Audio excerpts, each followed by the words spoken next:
ආයුබෝවන් හැම දිනාටම බොහොමත්ම ස්තුතියි අපි සමග සම්බන්ධ වුණාට. අද දවසේ අපි මාතෘකා කරගත්තේ දැන් මුළු ලෝකෙම පාහේ කතා කරන දේශගුණික විපර්යාස. එහෙමත් නැත්නම් climate change සහ ඒ නිසා සිදුවන බලපෑම. විශේෂයෙන්ම මානව සංචලතාවයට සහ එහි බලපෑම ගැන. ඉතින් දේශගුණික විපර්යාස කියන්නේ මොනවද? ඒක එක් රටකට පමණක් සීමා වෙච්ච ගැටලුවක්ද? එහෙම නැත්නම් මේක සමස්ත ලෝකයටම බලපාන ගැටලුවක්. ඉතින් අපි අද කතා කරන්න යන්නේ මෙන්න මේ දේශගුණික විපර්යාසයන් මොනවද? ඒවා කොහොමද ඇති වෙන්නේ? ඒ වගේම කොහොමද මේවා එක එක ක්ෂේත්‍රයන් වලට බලපාන්නේ කියලා පුළුල් අවබෝධයක් ලබා ගන්න. ඉතින් සංක්‍රමණය සඳහා වූ ජාත්‍යන්තර සංවිධානයේ IOM හි දේශගුණික විපර්යාස පරිසර හායනය හා මානව සංක්‍රමණය පිළිබඳ ඒකකයේ අපි කල්පනා කරා මේ අපේ ජාතික වගකීමක් විදිහට සලකලා මේක ශ්‍රී ලාංකික තරුණ තරුණියන් ප්‍රජානායකයින් හා විශ්වවිද්‍යාල සිසු දරුවන් වෙනුවෙන් මෙම වැඩසටහන පවත්වන. මොකද අපේ රටේ අනාගතය අපේ වර්තමාන සිසු දරුවන් හා තරුණ ඔබ නිසා. ඉතින් මේ සඳහා අපිත් සමග ශාස්ත්‍රීය ප්‍රවීණ විද්වතුන් එකතු වෙලා ඉන්නවා. ප්‍රථමයෙන් මම කැමති සඳහන් කරන්න අපේ ප්‍රථම දේශකයාණන් ගැන. ඇත්තටම ඔහු විසින් කරන ලද පර්යේෂණ පත්‍රිකා පොත්පත් ව්‍යාපෘති වාර්තා සම්මන්ත්‍රණ සහ කටයුතු ඉතා විශාල සංඛ්‍යාවක් ඔහු සතුව තිබෙනවා. ඒ වගේම රාජ්‍ය සේවයේ වසර 32ක් පමණ සම්පූර්ණ කිරීමෙන් අනතුරුව විද්‍යාඥයෙකු පර්යේෂණ පරිපාලකයෙකු ලෙස අමාත්‍යාංශ කිහිපයකමත් සහ එක්සත් ජාතීන්ගේ සංවිධානයන් සමගත් සමීපවම වැඩ කටයුතු කරලා තිබෙනවා. ඒ වගේම වර්තමානයේ පරිසර අමාත්‍යාංශයේ දේශගුණික විපර්යාස පිළිබඳ ජාතික මෙහෙයුම් කමිටුවේ සභාපතිත්වය දරනවා. ඒ වගේම ස්ලයිකෑන් ට්‍රස්ට්, යුනිසෙෆ් සහ ලෝක බැංකුවේ ජ්‍යෙෂ්ඨ උපදේශකවරයෙකු ලෙසත් එතුමා සේවය කරනවා. ඉතින් ඊටමත් කාර්යබහුල තත්ත්වයක සිටියදී අපි වෙනුවෙන් ඔබ වෙනුවෙන් අපේ ආරාධනාව පිළිගෙන මෙහි පැමිණි ආචාර්ය රංජිත් පුණ්‍යවර්ධන මහතාට මා ආරාධනා කරනවා වැඩසටහන ආරම්භ කිරීමට. බොහොමත්ම ස්තුතියි මිස් යුරේකා සෝමවංශ. මම උත්සාහ කරන්නම් මම ස්ලයිඩ් ෂෙයා කරගන්න පුළුවන්ද කියලා. බැරි වුණොත් ඔබතුමීගේ සහයෝගය මට අවශ්‍ය වෙනවා. ඔව්.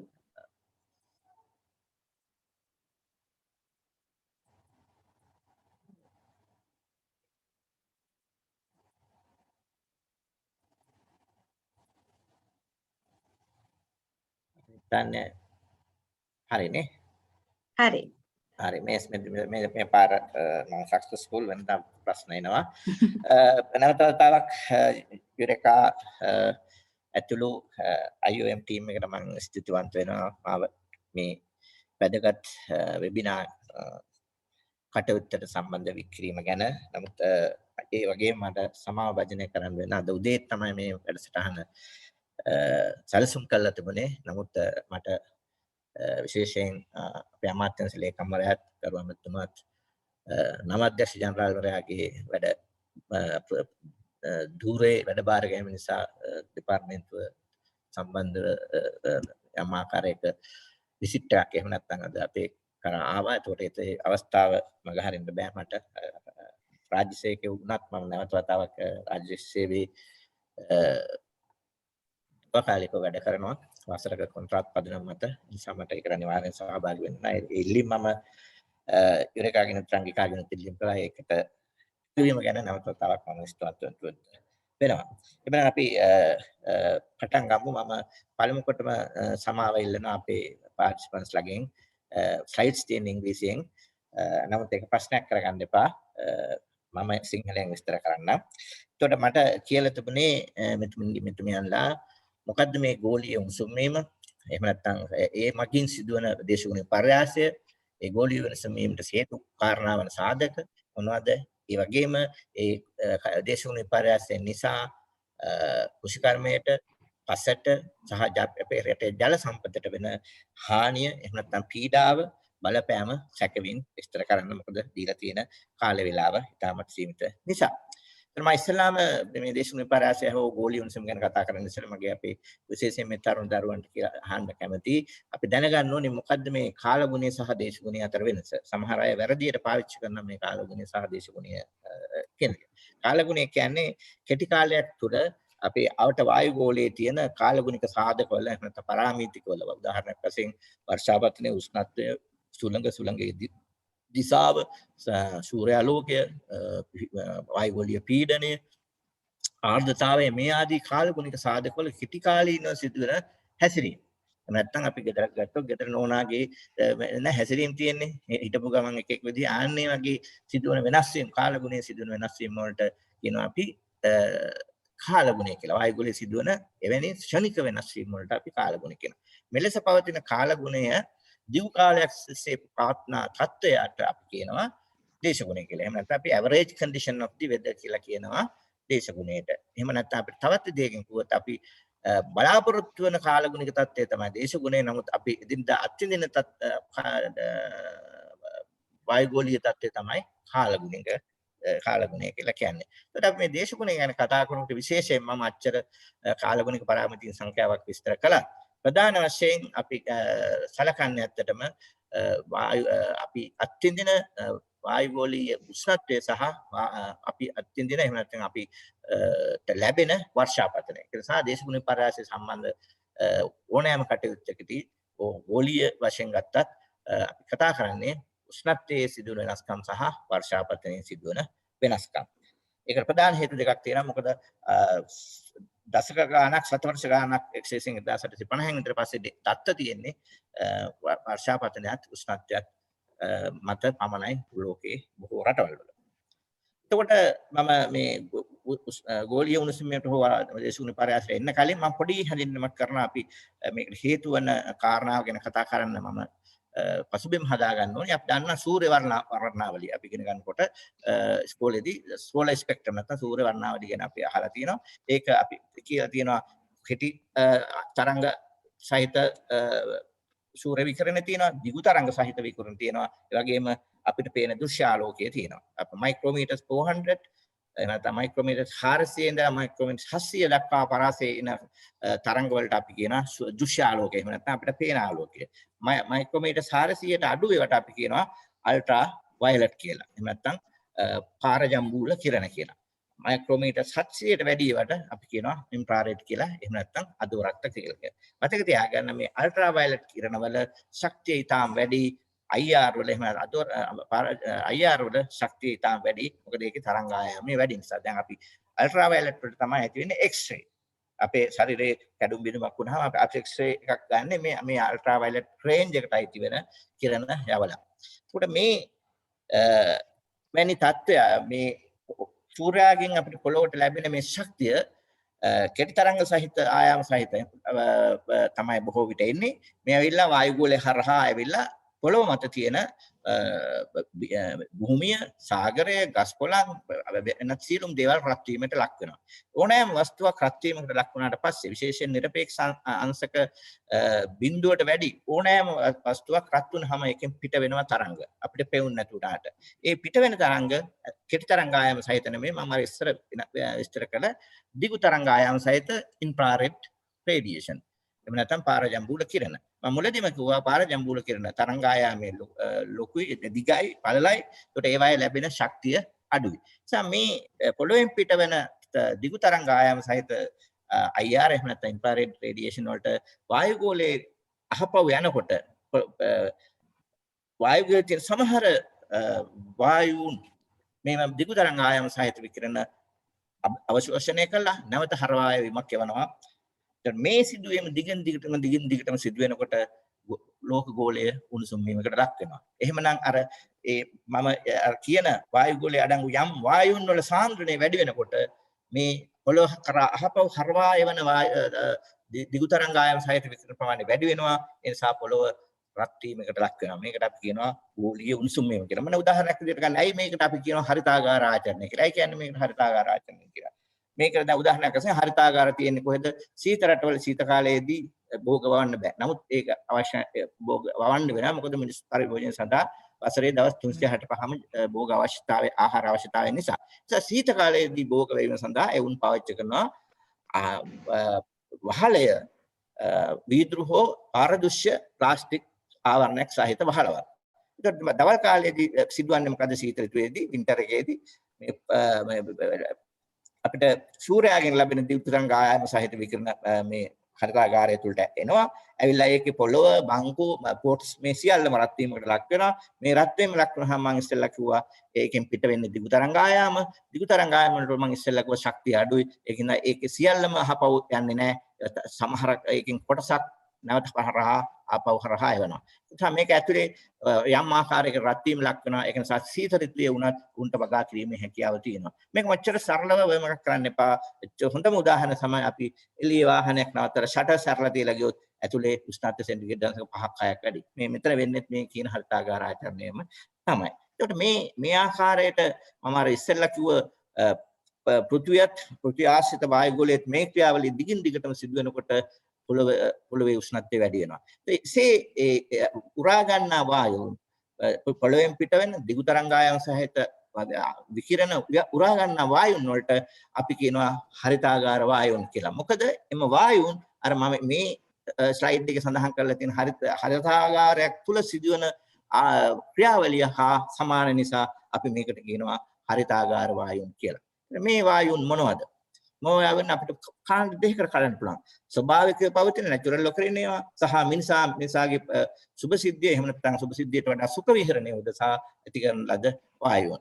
මේ ස්වභාවික වායුන් තමයි carbon dioxide, methane, nitrous oxide, ozone, ජල වාෂ්ප සහ මේ ඍජුවම හරිතාගාර වායුන් නොවුනත් යම් ප්‍රතික්‍රියාවක් ඔස්සේ පසුව හරිතාගාරයක් වායුවක් බවට පත් වීමට හැකි කාබන් මොනොක්සයිඩ් සහ ඔක්සයිඩ්ස් ඔෆ් නයිට්‍රජන් ස්වභාවික පවත්න ග්‍රීන් හවුස් ගෑසස් එහෙම නැත්නම් හරිතාගාර වායුන් බවට අපි හඳුනාගෙන තියෙනවා.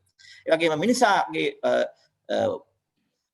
පරිභෝජනයේ උදෙසා මිනිසා විසින් නිපදවන ලද වායුන් වලට අපි කියන මෑන් මේඩ් ඒවා තමයි ක්ලෝරෝෆ්ලුරෝකාබන් ඉස්සර ෆ්‍රිජ් වල තිබුණේ ඒසීස් වල තිබුණේ ඊට පස්සේ ක්ලෝරෝෆ්ලුරෝකාබන් වලට ආපු රීප්ලේස්මන්ට් එක එහෙම නැත්නම් සබ්ස්ටිටියුට් එක තමයි හයිඩ්‍රෝෆ්ලුරෝකාබන් ඊට පස්සේ පර්ෆ්ලුරෝකාබන්ස් සල්ෆර් හෙක්සෆ්ලුරයිඩ් ඊට පස්සේ මේ මෑතකදී කාර්මික වශයෙන් නිපදවන නයිට්‍රජන් ට්‍රයිෆ්ලුරයිඩ් කියන වායුන් අඳුනාගෙන තියෙනවා මිනිසා විසින් සාධන ලද ස්වභාවික පවතින මේ මිනිසා විසින් සාධන ලද හරිතාගාර වායුන්. මේ මතක තියාගන්න මේ වායේ ගෝලීය උණුසුම මේ විභවය මේ වගේ දහස් ගුණයක් වැඩි මේ මිනිසා විසින් හදන ලද ක්ලෝරෝෆ්ලුරෝකාබන් වල ගෝලීය උණුසුම් කිරීමේ විභවය.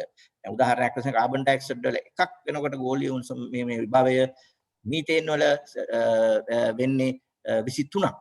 නයිට්‍රජන් ඔක්සයිඩ් වල 320 ගුණයක් වැඩි වගේම. හැබැයි ක්ලෝරෝෆ්ලුරෝකාබන් වල ගෝලීය උණුසුම මේ විභවය කාබන් ඩයොක්සයිඩ් වලට වඩා 7500 ගුණයක් වැඩි. ඒක නිසා ඉතාම සුළු සාන්ද්‍ර වලින් ගෝලීය උණුසුම් වීමට දායක වෙනවා මේ වායුන්. මේ හේතුව නිසා මේ අදට අවුරුදු 250කට ඉස්සෙල්ලා අදට අවුරුදු 2500කට ඉස්සෙල්ලා වගේ තිබිච්ච තත්ත්වයක් එක්ක සාකච්ඡා කළොත් එහෙම අපි බැලුවොත් එහෙම 1750න් පස්සේ මෙතන තියෙන කාබන් ඩයොක්සයිඩ් සාන්ද්‍රණය, මීතේන් සාන්ද්‍රණය සහ නයිට්‍රස් ඔක්සයිඩ් සාන්ද්‍රණය ප්‍රධාන වශයෙන් තියෙන ප්‍රධාන ස්වභාවිකව පවත්න වායු නැචරල් ඔකරෙන් ග්‍රීන් හවුස් ගෑසස් 1750 වෙනකම් මේවා බොහෝ විට අපිට අවශ්‍ය ලෙවල් එකේ නැත්නම් අපිට අවශ්‍ය මට්ටමේ තමයි පැවතියේ. නමුත් 1750න් පස්සේ අර රොකට් එකක් යන වේගයෙන් මේක මේවායේ ඉහළ යන්න පටන් ගත්තා මේ ප්‍රධාන වශයෙන් පවත්න කාබන් ඩයොක්සයිඩ්, මීතේන් සහ නයිට්‍රස් ඔක්සයිඩ් වායු. මේකට ප්‍රධාන හේතුව තමයි 1750න් පස්සේ තමයි යුරෝපයේ කාර්මික පුනරුද්ධය ඇති වුණේ. මේ නිසා වාෂ්ප එන්ජිම හොයාගත්තා. ඊට පස්සේ ඩීසල්, පෙට්‍රල් ආදී ෆොසිල් ෆුවල් අධික ලෙස භාවිත කරන්න පටන් ගත්තා. ඒ 1750න් පස්සේ මේක ස්කයි රොකටින් වගේ මෙහෙම වේගයෙන් දැන් වැඩි වීමෙන් යනවා. සාමාන්‍යයෙන් අපිට හිතකර කාබන් ඩයොක්සයිඩ් මට්ටම ගත්තොත් 1750 දී තිබුණේ 280 parts per million. එහෙනම් කොටස් දසලක්ෂයකට 280 තිබුණේ. අද වෙනකොට ඊයේ වෙනකොට මේක 415 parts per million ඊයේදී. එතකොට සාමාන්‍යයෙන් අපිට අවශ්‍ය ප්‍රශස්ත මට්ටම තමයි 350 ppm. ඒ කියන්නේ 350 කොටස් දසලක්ෂයකට. නමුත් අද වෙනකොට 415යි 65කින් වැඩි. ඒක නිසා තමයි මේ ආකාරයට ලෝකයේ උෂ්ණත්වය වැඩි වෙනවා. ඔයගලන්ට පේනවා ඇති 1960 65න් පස්සේ ඕලිය උණුසුම ඉතාමත් වැඩි. මේ හේතුව නිසා පසුගිය ශතවර්ෂයේ ලෝකයේ උෂ්ණත්වය 1951-80 සාමාන්‍ය මට්ටම හා සංසන්දනය කිරීමේදී සෙන්ටිග්‍රේඩ් අංශක 1.02ක වැඩිවීමක් පෙන්වනවා. ඔබතුමන්ලා හිතන්න පුළුවන් මොකද්ද සෙන්ටිග්‍රේඩ් අංශක 1.02ක් කියන්නේ නැහැ.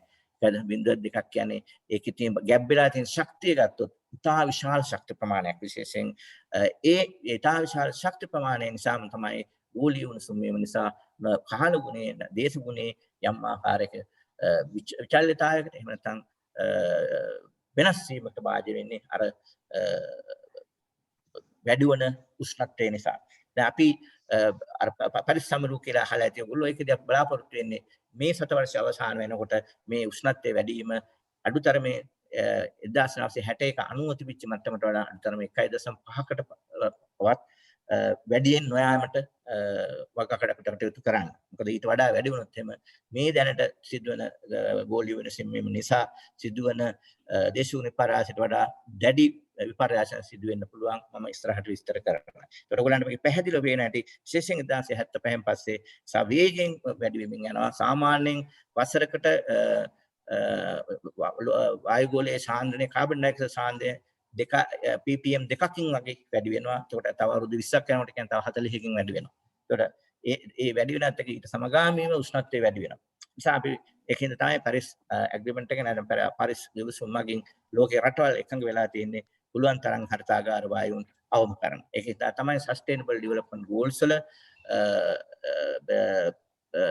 ප්‍රධාන වශයෙන් අඳුනගෙන තියෙන්නේ ක්ලයිමේට් ඇක්ෂන් කියලා මට මතක විදිහට SDG ගෝල් 13 වෙනි එකද කොහෙද මේ ගෝලීය උණුසුම මාව කර ගනිමින් වායුගෝලයේ උෂ්ණත්වය අවම කර ගැනීම සඳහා. එතකොට ඉතාමත් දර්ශනීය ප්‍රස්ථාරයක් නෙමෙයි මේක ඉතාම බොහොම එලාමින් ප්‍රස්ථාරයක්.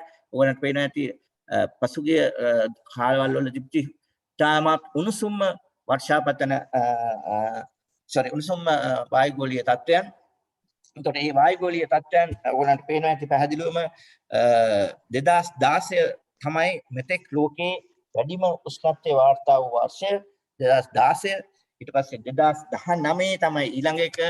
හැබැයි අලුත් වාර්තා අනුව 2020 තියෙන්නේ මෙන්න මෙතන. ඒ කියන්නේ දෙවෙනි second worst hottest year 2016ට යන්තම් ඒකත් almost 2016 වගේම තමයි.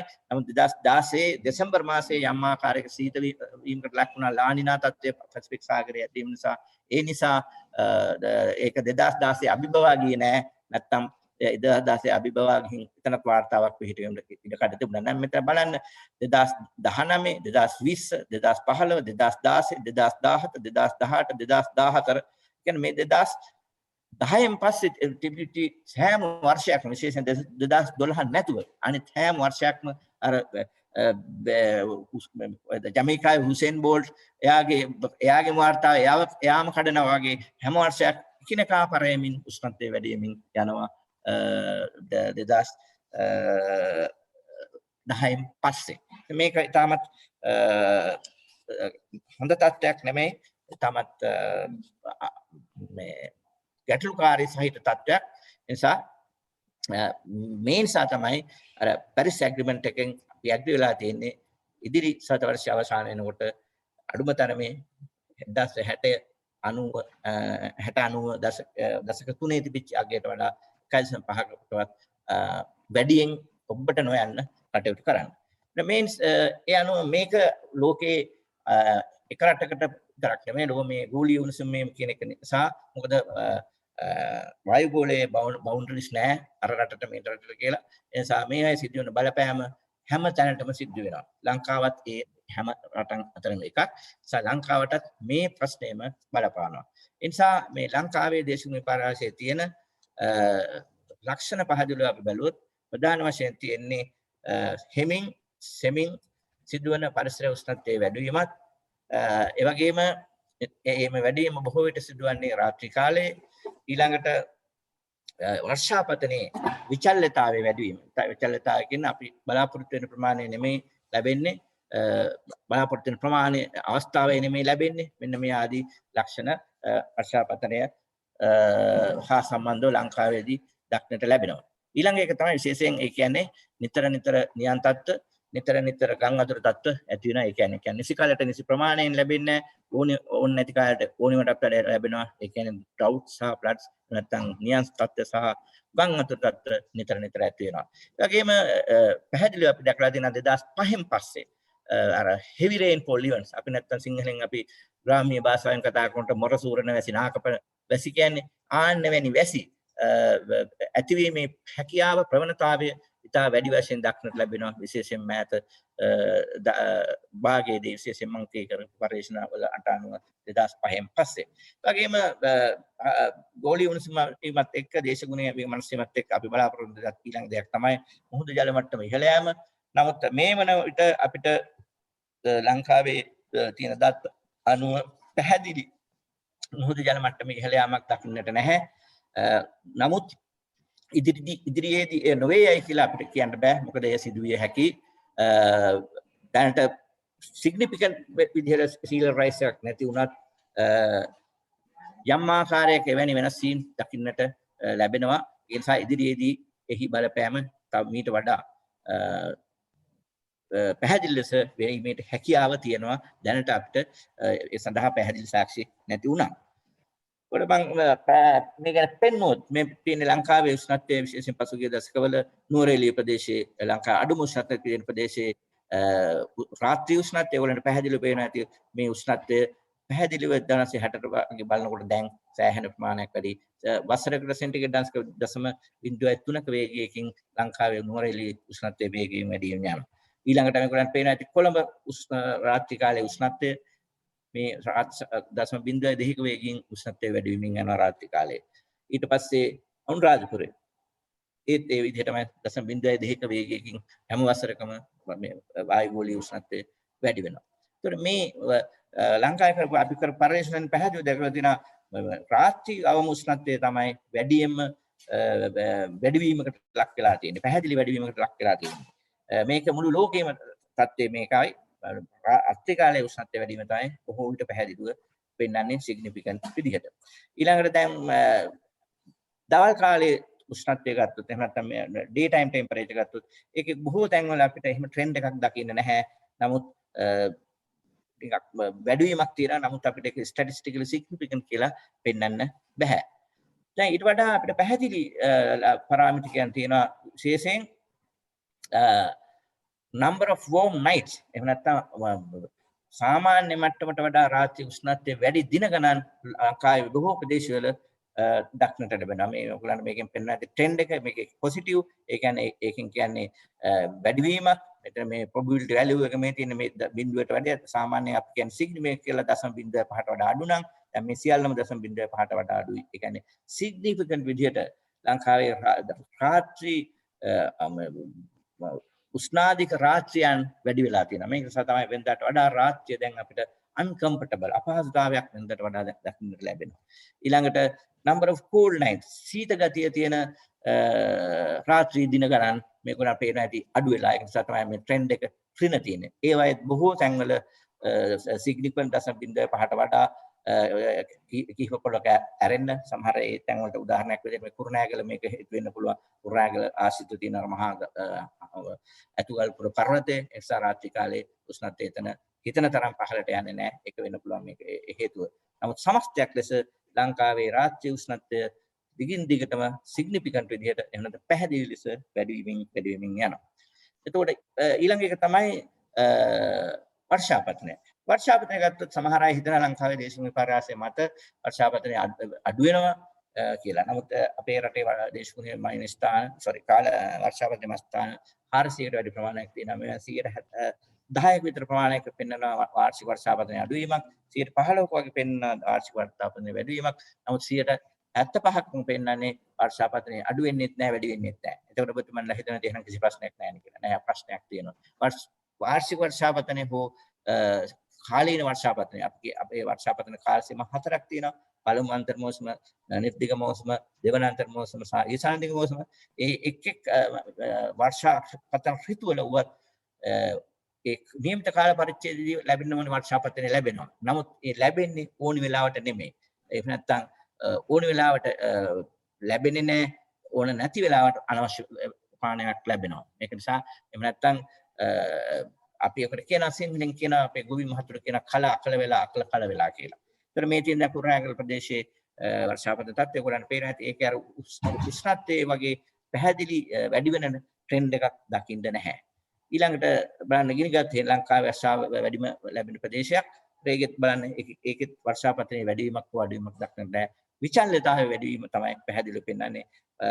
මේ ප්‍රස්ථාරයේ දකුණු ප්‍රදේශයේ ඔයගොල්ලන්ට පේනවා ඇති විචල්්‍යතාවය ඉතාම වැඩි වෙලා මේ හරිය ගත්තාම විචල්්‍යතාවය අඩුයි. එකිනෙකට ආසන්නව මේ ඩොට් තියෙනවා කියන්නේ විචල්්‍යතාවය අඩි.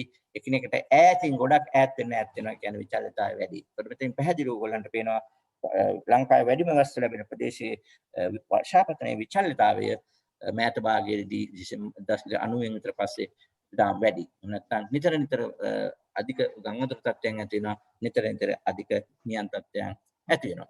ඊට පස්සේ අපි බැලුවොත් විශේෂයෙන් ලංකාවේ වර්ෂාපතනයේ North Central Province එහෙම නැත්නම් උතුරු මැද පළාත් බැලුවොත් ඔයගලන්ට පැහැදිලිව පේනවා ඇති වර්ෂයක් තුළ ලැබෙන rainy days වර්ෂාපතන දින ගණන් ඔයගලන්ට මේ ස්ලෝප් එකේ පේනවා ඇති පැහැදිලිවම අඩු වෙලා තියෙනවා එක ස්ථානයක ඇරෙන්න. ඒවත් බොහෝ ප්‍රදේශවල significant ඒ කියන්නේ annual එක වර්ෂයක් තුළ ලැබෙන වර්ෂා සහිත දින ගණන් අඩු වෙලා තියෙනවා.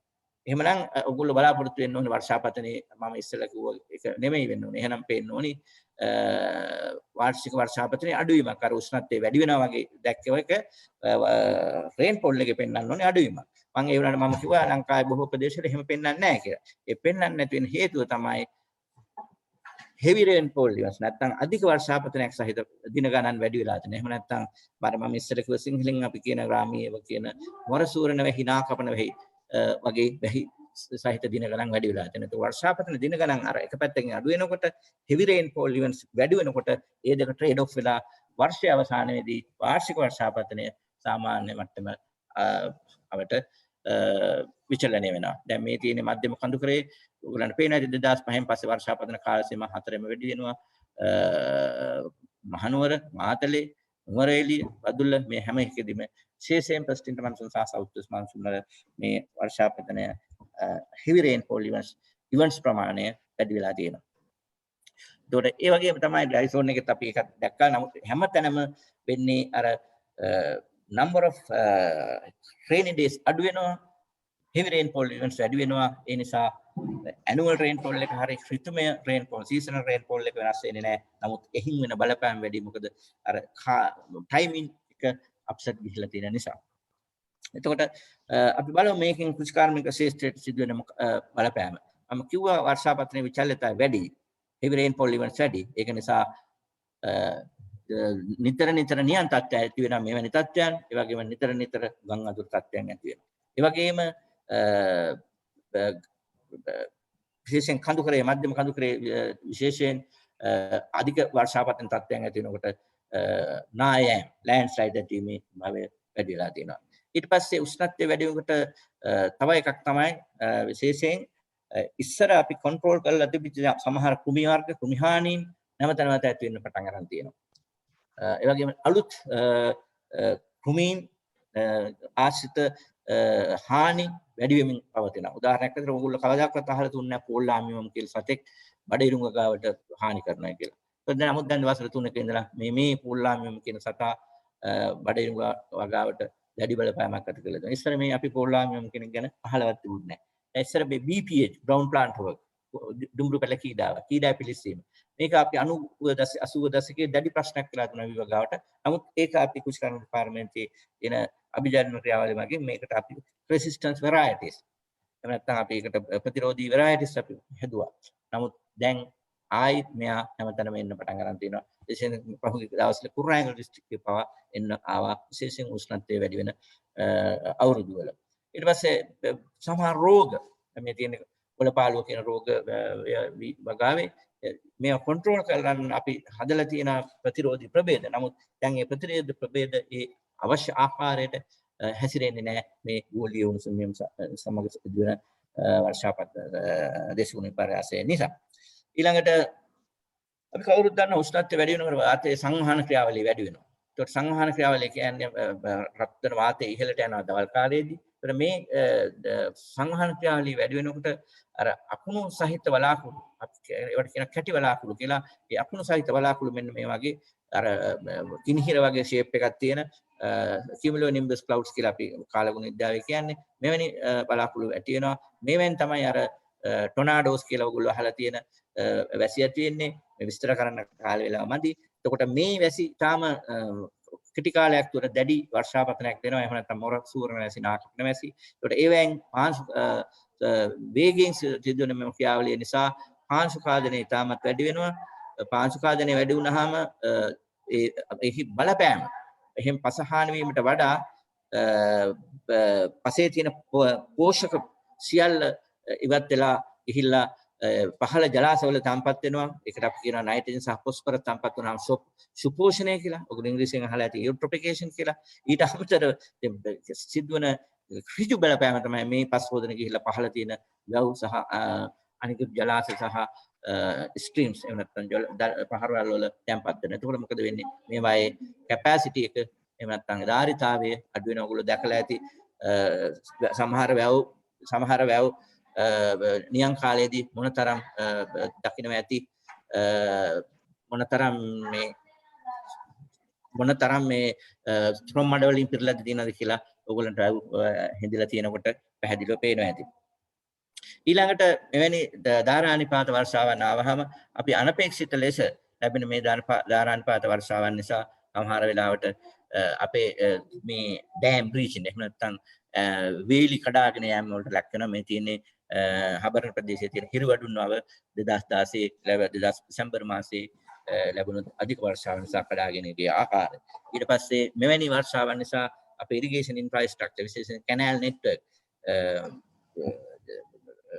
ඇලවේලි හානියකට පත් වෙන මේවා පුනරුත්ථාපනය සඳහා දැඩි වියදමක් දරන්න සිදු වෙනවා රජයට වර්ෂයක් පාසා විශේෂයෙන් උතුරු මැද පළාතේ සහ වයඹ පළාතේ තියෙන 14000ක් පමණ වන කුඩා වැව වලින් 300ක් පමණ ජල වශයෙන් වසරකට මේ ආකාරයට ඩෑම් බ්‍රීචින් එහෙම නැත්නම් වේලි කඩාගෙන යාම සිදු වෙනවා බොහෝ අවස්ථාවල ලංකාවේ මේ මෑත කාලේ පණ. ඊළඟට උෂ්ණත්වය වැඩි වෙනකොට විශේෂයෙන් වේලි කලාපේ ඔයගොල්ලෝ දන්නවා පොළොව යට තියෙන භූගත ජලය උඩට එනවා වාෂ්පීකරණය නිසා ඒ වේලි කලාපේ තියෙන භූගත ජලය බොහෝ විට ලවණ සහිතයි. ඒකට අර එන ලවණ සහිත භූගත ජලය පොළොව මට්ටමට ආවම ලවණ පොළොව මටින් ඉතුරු කරලා ජලය ටික වාෂ්පලා යනවා. ඒකට මේ පස ලවණීකරණයකට ලක් වෙනවා. ඒක නම් අපි කියන සැලිනිටි බිල්ඩ් අප් වෙනවා කියලා. එතකොට මේ අලුතෙන් එකතු සෝල්ට් එක සෝදලා පහළට යවන්න ලීච් කරන්න ශරණය කරන්න අපිට වැඩිපුර ජලය පාවිච්චි කරන්න වෙන වාරි ජලය. ඒකට ඒ කියන්නේ අපි වැවේ තියෙන ජලය වෙනදාට වඩා පාවිච්චි කරන්න වෙන භෝගව ගාවට නෙමෙයි මේ තියෙන ලුණු ටික හොදලා යවන්න නැත්නම් වොෂ් කරලා දාන්න.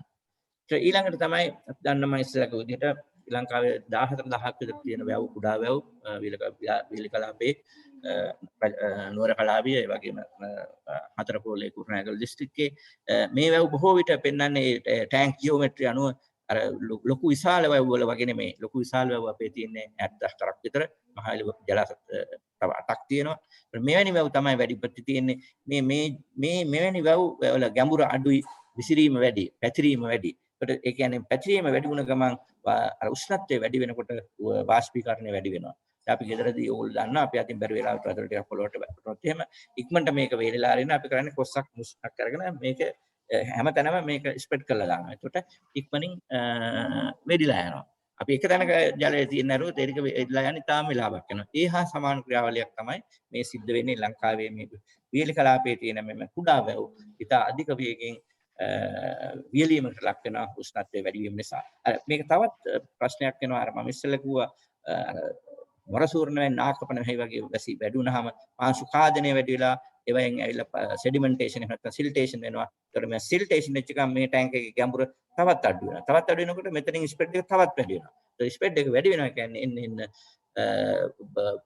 දේශගුණ පරාසයට සංවේදීතාවය තාමත් වැඩි වෙනවා. ඒ කියන්නේ වැඩියෙන් මේ වැව් පිළියමකට ලක් වෙන්න ඉඩ තියෙනවා. ඊළඟට මම හිතන්නේ අන්තිම ස්ලයිඩ් එක වෙන්න ඕනේ. මුහුදු ජලය කටතුළට කඩා වැදීම. දැන් අපි උදාහරණයක් වශයෙන් ගත්තොත් වෙරළාසන්න ප්‍රදේශවල මේ තියෙන්නේ ටෙරස්ට්‍රියල් ඒරියා එක එහෙම නැත්නම් භූමිය මේ තියෙන්නේ මේ මුහුද. ඒතර ඒ භූගත ජලයේ තියෙන්නේ මේ තියෙන්නේ දෙක අන්තර් කලාපය මායම තර මුහුදු ජල මට්ටම ඉහළ යනකොට එහෙම නැත්නම් ස්ටෝම් වෝටර් එනකොට මේ කලාපය රට ඇතුළට එනවා මෙහෙම. එතකොට මේ වෙනදා ප්‍රෙෂර් තිබිච්ච බීමට ගත හැකි තිබිච්ච ජලය ලවණීකරණයකට ලක් වෙනවා. ඒතර මේ මෙවැනි තත්ත්වයක් ඕගලන්ට මතකද 2004 සුනාමියේදී මේ ආකාරයට ඒ සුනාමියට ලක් වූ ප්‍රදේශවල වෙනදා හොඳට තිබිච්ච ඩිං වල වතුර ලවණ සහිත බවට පත් වෙලා මේ තියෙන ඉන්ටර්ෆේස් එක රට ඇතුළට ආක්‍රමණය වෙනවා. ඒතකොට මුහුදු ජල මට්ටම ඉහළ යනකොට ගෝලීය උණුසුම වීමත් එක්ක මේ ආකාරයේ වෙරළාසන්න ප්‍රදේශවල ප්‍රෙෂර් එහෙම නැත්නම් අපි භාවිතා කරන පිරිසිදු ජලය ලවණීකරණයකට ලක් වෙන්න හැකියාව වැඩි. අපි තාම මේක මම ඉස්සෙල්ලා කිව්ව විදිහට තාම හොඳින් දැකලා නැහැ. නමුත් යම් යම් තැන්වල මේක පෙනීමට තියෙනවා.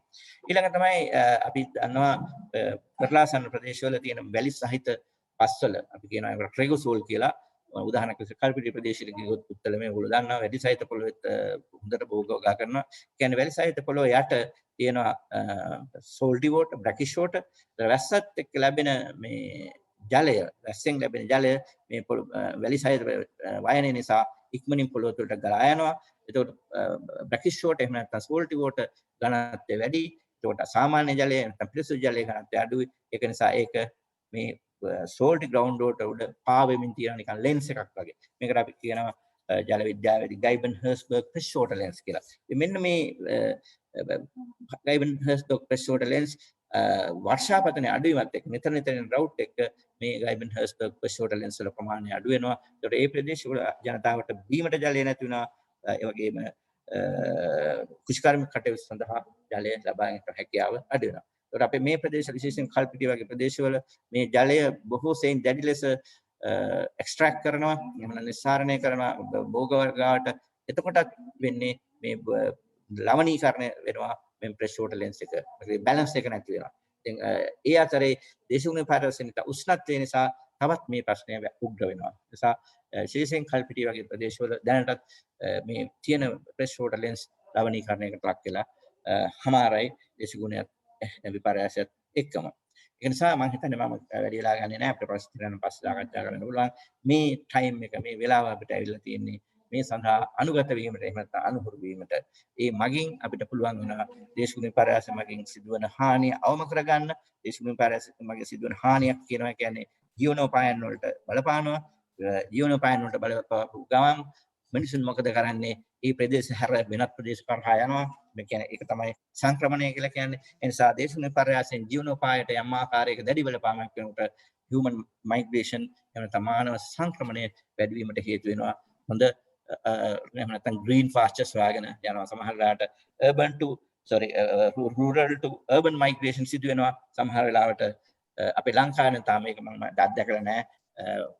offshore migration එක දේශගුණීය විපර්යාසය නිසා.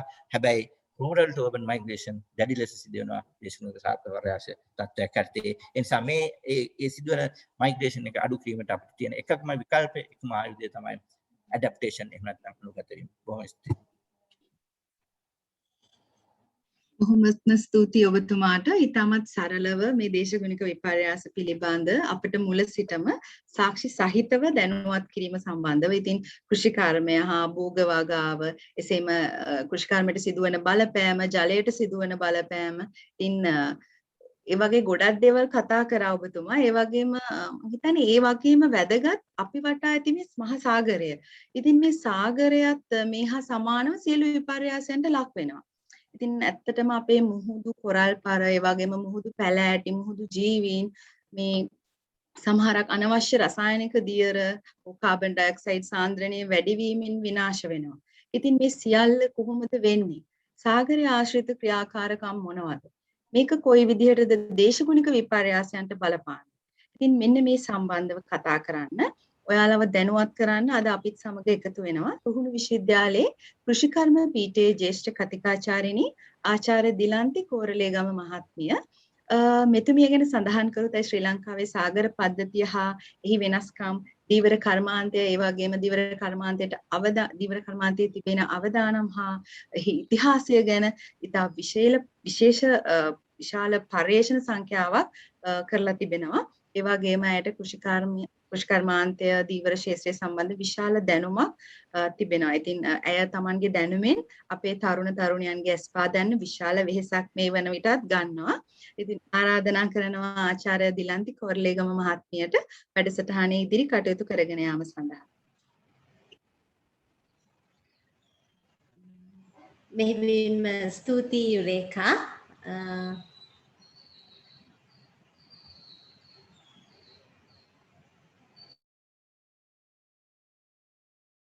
හොඳයි. ආයුබෝවන් ඩොක්ටර් පුණ්‍යවර්ධන මහත්මයා බොහොම ලස්සන පැහැදිලි කිරීමක් කරා මොනවාද දේශගුණික විපර්යාසය කියන්නේ මොකද්ද ඒකේ බලපෑම ඇති වෙන්නේ කොහොමද විශේෂයෙන්ම කෘෂිකර්මාන්ත ක්ෂේත්‍රයට. ඉතින් මේ සඳහා ඔබට හොඳ දැනුමක් ලැබුණා. ඉතින් මම මෙතෙන්දි කතා කරන්න යන්නේ මේ දේශගුණික විපර්යාස කොහොමද දීවර ක්ෂේත්‍රයට බලපාන්නේ සහ එතුලින් මගින් මේ වායුගෝලය උණුසුම් වෙනවා ඒ මගින් කෘෂිකර්මාන්ත ක්ෂේත්‍රයට බලපෑම් ඇති වෙනවා ඒ වගේම දීවර ක්ෂේත්‍රයටත් බලපෑම් ඇති වෙනවා. ඉතින් දුවේ පුතේ මේ දීවර කර්මාන්තය දීවර ක්ෂේත්‍රය ගැන කියපුවාම මේක අපිට ආකාර දෙකක් ඔස්සේ කතා කරන්න පුළුවන්. එකක් තමයි ජලාශ රට තුල තියෙන ජලාශ ගංගා වැව් පොකුණු ආශ්‍රිතව තියෙන මිරිදිය දීවර කර්මාන්තයත් මුහුද මහා සාගරය ආශ්‍රිතව තියෙන කරදිය දීවර කර්මාන්තයත්. හැබැයි එතනදී කරදිය දීවර කර්මාන්තය මේ ශ්‍රී ලාංකික අපිට වැදගත් මොකද ලංකාව දූපතක් අපේ වටේටම තියෙන ඉන්දියන් සාගරය. එතකොට 80% අපේ මත්ස්‍ය අස්වැන්නක් අපිට ලැබෙන්නේ මත්ස්‍ය නිෂ්පාදනයක් අපිට ලැබෙන්නේ මේ කරදිය දීවර සම්පත ආශ්‍රිත ලක්ෂ 5කට ආසන්න පිරිසක් ඍජුවම වක්‍ර විදිහට ජීවිකාව ඇති කර ජීවිකාව යාලගේ කරගෙන යනවා මේ කරදිය දීවර කර්මාන්තය ආශ්‍රිත. නමුත් මිරිදිය දීවර කර්මාන්තයත් රට තුල වෙසෙන අයට හුඟක් වැදගත්. ඉතින් කලින් කිව්වා වගේ කලින් අපේ පුණ්‍යවර්ධන මහත්මයා කිව්වා වගේ දේශගුණික විපර්යාසයන් මේ දීවර කර්මාන්තයටත් බලපානවා. එතුමා එකක් සඳහන් කරා මේ මුහුදු ජලය ඇතුළට යනවා. ඒ විතරක් නොවේ වෙන දේවල් නම් මොකද මේ මහා සාගරය කියන්නේ 90%ක්ම උෂ්ණත්වය අවශෝෂණය කරගන්නවා. ඒ වගේම 30ක් විතර මේ අපි විසින් වායුගෝලයට මුදා යන කාබන් ඩයොක්සයිඩ් උරා ගන්නවා. ඉතින් මේ හින්දා මේ සාගර පද්ධතිය මේ සාගරය යම් කිසි ලවණතාවයේ ආම්ලිකතාවයකට පත් වෙනවා. මේ අපි කියන එකට ඕෂන් ඇසිඩිෆිකේෂන් කියලා. මේ වගේ ආම්ලිකතාවයකට පත් වෙනවා. ඒ වගේ මේකේ තියෙන රසායනික ව්‍යුහය මේ දේවල් වල යම් වෙනස් වීම ඇති වෙනවා. ඒ කියන්නේ මාළුන්ට මත්ස්‍ය විශේෂ වලට අනිකුත් ජීවීන්ට බලපෑම් ඇති කරනවා. ඒකේ ප්‍රතිඵලය මොකද්ද? අපිට ලබා ගන්න මත්ස්‍ය අස්වැන්න අඩු වෙනවා. ඒ කියන්නේ දීවර ප්‍රජාව ලබා ගන්න ඒගොල්ලන්ට අල්ල ගන්න පුළුවන් මත්ස්‍ය අස්වැන්න අඩු වෙනවා. ඉතින් ඒක අපේ බත් පිඟානටත් බලපාන. අන්න එතන තමයි අපි ආහාර සුරක්ෂිතතාවය ගැන කතා කරන්නේ. හරි. මම ඉස්සෙල්ලාම මේ කතා කරන්නම්කො කොහොමද මේ දේ බලපාන්නේ අපේ කියන්නේ මේ දේශගුණික විපර්යාසන්නේ වෙනස් වීම කොහොමද බලපාන්නේ කියන එක අපි කතා කරමු. විශේෂයෙන්ම කතා කරමු මේ ඕෂන් ඒ සාගරය හා බැඳුණු ජලය හා බැඳුණු ඒ පරිසර පද්ධතීන් වලට කොහොමද බලපාන්නේ කියලා. මේ ආම්ලිකතාවය ඇතිවීම. එහෙම නැත්නම් මේකත් එක්කම ගන්න පුළුවන් අපිට සාගර උෂ්ණත්වය ජල උෂ්ණත්වය වැඩි වෙනවා. එතකොට මේ සාගරය ආශ්‍රිතව තියෙනවා කඩුලාන පරිසරයක්. ඒ වගේම කොරල් පර තියෙනවා. ඒ වගේම සාගර තෘණ භූමි sea grass meadows මේ දේවල් තියෙනවා. ඒතර මේවා තමයි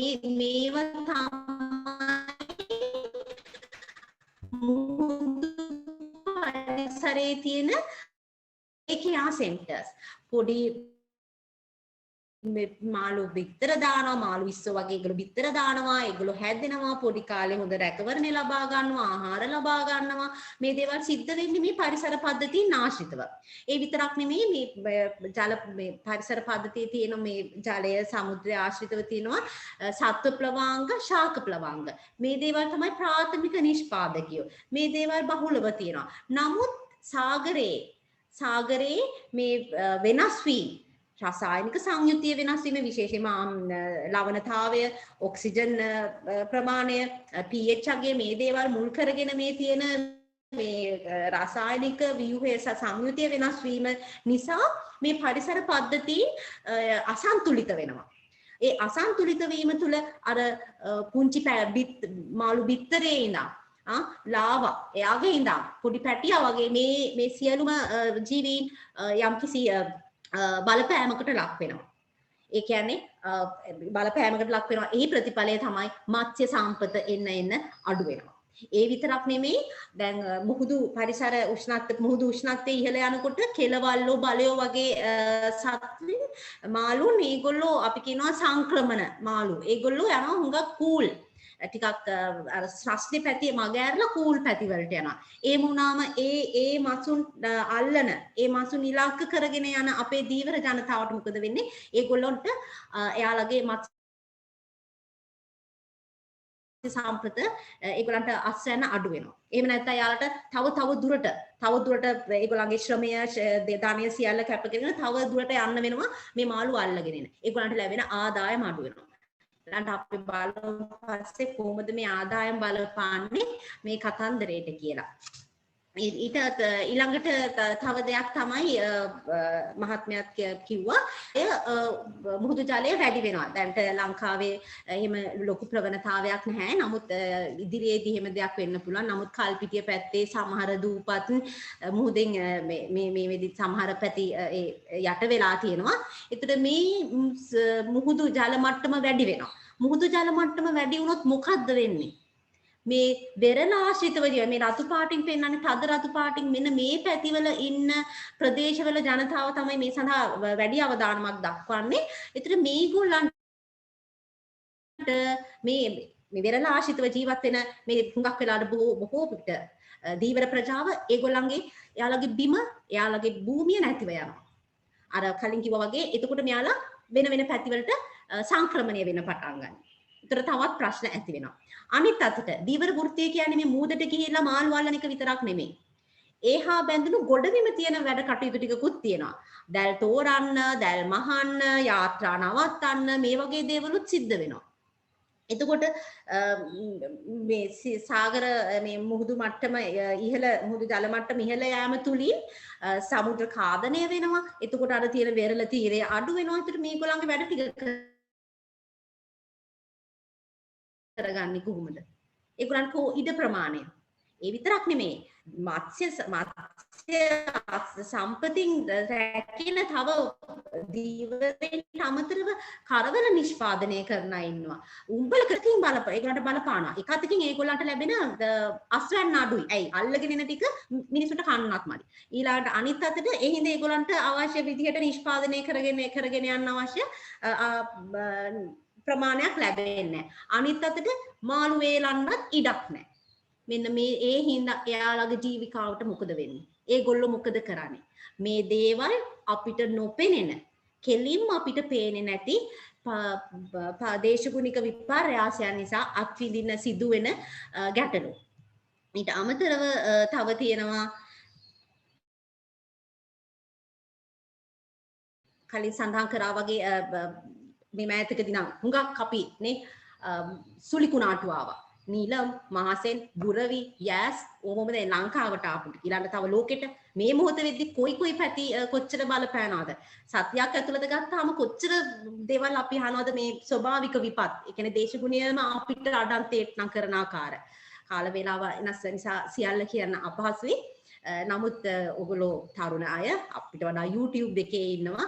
බලන්න චීනේ ගම් වතුර, චීනේ වැලි කුණාටු, ඊළඟ මෑතකදී තුර්කියේ මේ ළඟදී ලැබුගින්නක් ඇති වුණා. ඔය වගේ මේ පිටුවක් පිරෙන ලිව්වැකි සතියක් ඇතුළත වෙච්ච දේවල්.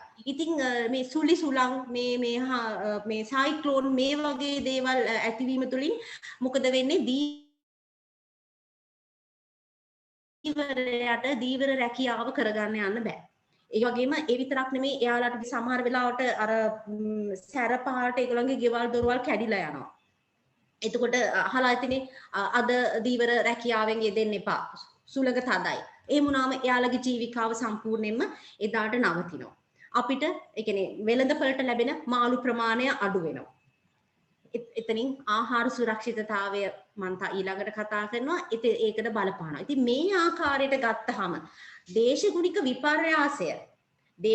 විපර්යාසය ඍජුවම වක්‍රව අපි සෑම දිනාටම බලපානවා.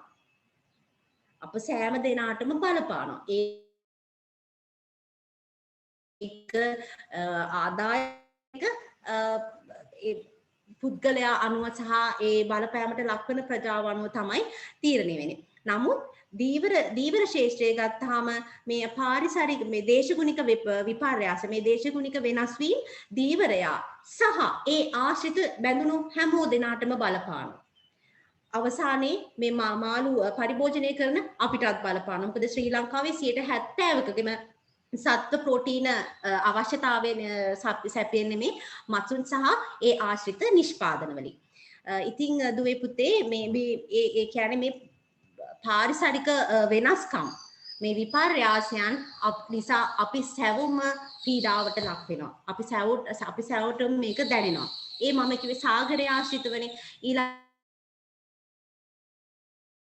ළඟට මේ මිරිතිය ජලාශ ඒව අතර ගත්තත් උෂ්ණත්වය වැඩි වෙනවා. උෂ්ණත්වය වැඩි වීම නිසා මේ වෝටර් බොඩි එකක් වතුර මේවා ගත්තාම ඒවා එක ස්තර උෂ්ණත්වය එක ස්තර අනුව වෙනස් වෙනවා. ඒකට මේ මාළුත් එක ස්තරවල ජීවත් වෙන එක ස්තරවලට ආවේනික ජීවන රටාවකින් තමයි ඉන්නේ. මතු පිට ඉන්න මාළු ඉන්නවා, හුඟක් යට ඉන්න මාළු ඉන්නවා, මැද ඉන්න මාළු ඉන්නවා.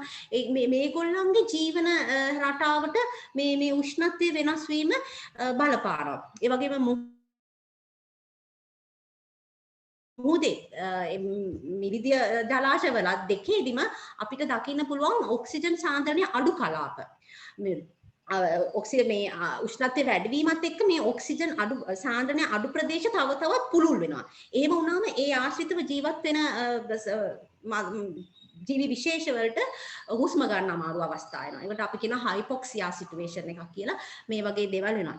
ඊට අමතරව අර රසායනික සංයුතිය වෙනස් වීම ඒ වගේ දේවල් තුලින් විශේෂයෙන්ම මේ ළඟදී අපි දැක්ක දේ තමයි එක්ස්ප්‍රස් පර්ල් නැව ගිනි ගත්තා. ගොඩක් රසායනික ප්‍රමාණයක් ආවා.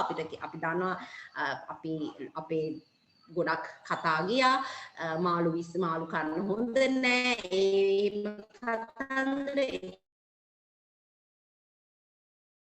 ඒ කියන්නේ ජලයේ ඒ දේවල් බලපානවා කියලා හිතනවා. ඒතර ඒ වගේ තත්ත්වයක් මත ඇල්ගී සත්තු ජීවීන්ට අහිතකර ඇල්ගී ඇති වෙන්න පුළුවන්. ඒවා විසයි. ඒවයින් අහිතකර දේවල් නිස්සරණය වෙනවා. ඒතර මේ සියලු දේ සිද්ධ වෙන්නේ මේ පාරිසරික වෙනස් වීම තුලින්. මේ පාරිසරික වෙනස් වීම තුලින් ඒකේ බලපෑම මොකද මත්ස්‍යනි කටයුතු කරගෙන යන්න අපහසුතාවයට පත් වෙනවා. ඒ වගේම ලෙඩ රෝග ඇති වෙන ප්‍රවණතාවය වැඩි. මෙතන තියෙන්නේ කරවල නිෂ්පාදනය, ඊළාට උඹලකඩ නිෂ්පාදනය ඒ විතරක් නෙමෙයි මේ වගේ ටින් කිරීමේ value additions අගේ එකතු කිරීමේ නිෂ්පාදනවන් වල නියැලෙන අය පවා මේකෙන් බලපානවා. ඒතර මේ සමස්ත වශයෙන් ගත් කල සියලුම මේ ජලාශ ආශ්‍රිතව එහෙම නැත්නම් මුහුද ආශ්‍රිතව ජීවත් වෙන ප්‍රජාවන්ට මෙහි බලපෑම තියෙනවා. ඒගොල්ලන්ගේ සෞඛ්‍ය සඳහා, එයාලගේ යහපැවැත්මට, එයාලගේ ජීවිකාවට මේ පාරිසරික වෙන මේ දේශගුණික වෙනස් වීම දෙහෙවින්ම බලපානවා. ඉතින් ඒ බලපෑම ආකාර දෙක ඒ බලපෑම නිසා ඒගොල්ලන්ගේ මේ කාගෙත් හරි ආහාර සුරක්ෂිතතාවයට පත් වෙනවා විශේෂයෙන්ම එම ප්‍රජාවන්ගේ දරිද්‍රතාවයට ඒක හේතුවක් වෙනවා. ඒ නිසා තමයි අපේ ડોક્ટર පුණ්‍යවර්ධන මහත්මයා පෙන්වා දුන්නා වගේ පැරිස් ඇග්‍රීමන්ට් වගේ එක සම්මුතීන් කතා කරගන්නවා අපි කොහොමද මේක අඩු කරන්න ඕනේ කියලා. ඉතින් ඒක අපේ වගකීම. අපි එකට ක්‍රියාත්මක වෙන්න ඕනේ. ඇයි එහෙම කරන්නේ මේ ආහාර සුරක්ෂිතතාවය කියන වැදගත්කම නිසා. මොකද්ද පුතාලා මේ ආහාර සුරක්ෂිතතාවය කියන්නේ? ඒ කියන්නේ අපි හැම දිනාටම අවශ්‍ය වෙලාවට අවශ්‍ය ප්‍රමාණයන්ගේ ගුණාත්මයෙන් යුතු පෝෂණය පිරි ආහාර වේලක් ලබා ගැනීමේ හැකියාව. මේක දීවර ශේෂ්ත්‍රය හා සම්බන්ධ වේවා කෘෂි කර්මාන්ත ශේෂ්ත්‍රය හා සම්බන්ධ වේවා නමුත් සමබල පෝෂණ ගුණයෙන් සියපිරි ආහාර වේලක් ලබා ගැනීමේ තියෙන ආයිතිය හැකියාව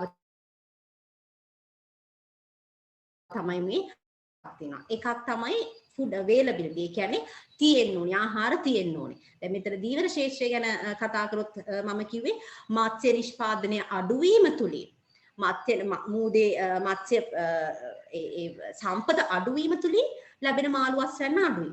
දීවරයට මූදු යන්න බැරි වීම තුලින් ලැබෙන ආදායම අඩුයි. කරවල නිෂ්පාදනය කරන්න නොහැකි වීම තුලින් අපේ තියෙන මාළු ප්‍රමාණය අඩුයි. අන්න ඒ ආකාරයෙන් food availability එහෙම නැත්නම් කලින් කෘෂි කර්මාන්තය ගැන කිව්වා වගේ දුඹුරු පැල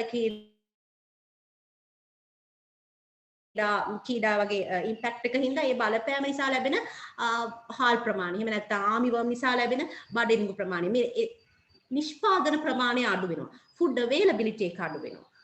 ඊළඟට accessibility affordability එතකොට අපි දන්නවා මේ මිල තීරණය භාණ්ඩ තියෙනවානේ.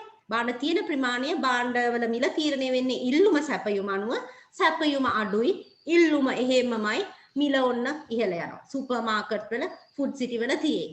හැබැයි හැමෝටම ගන්න බෑ. මිල ඉහළයි. එහෙනම් affordability accessibility එක නැහැ.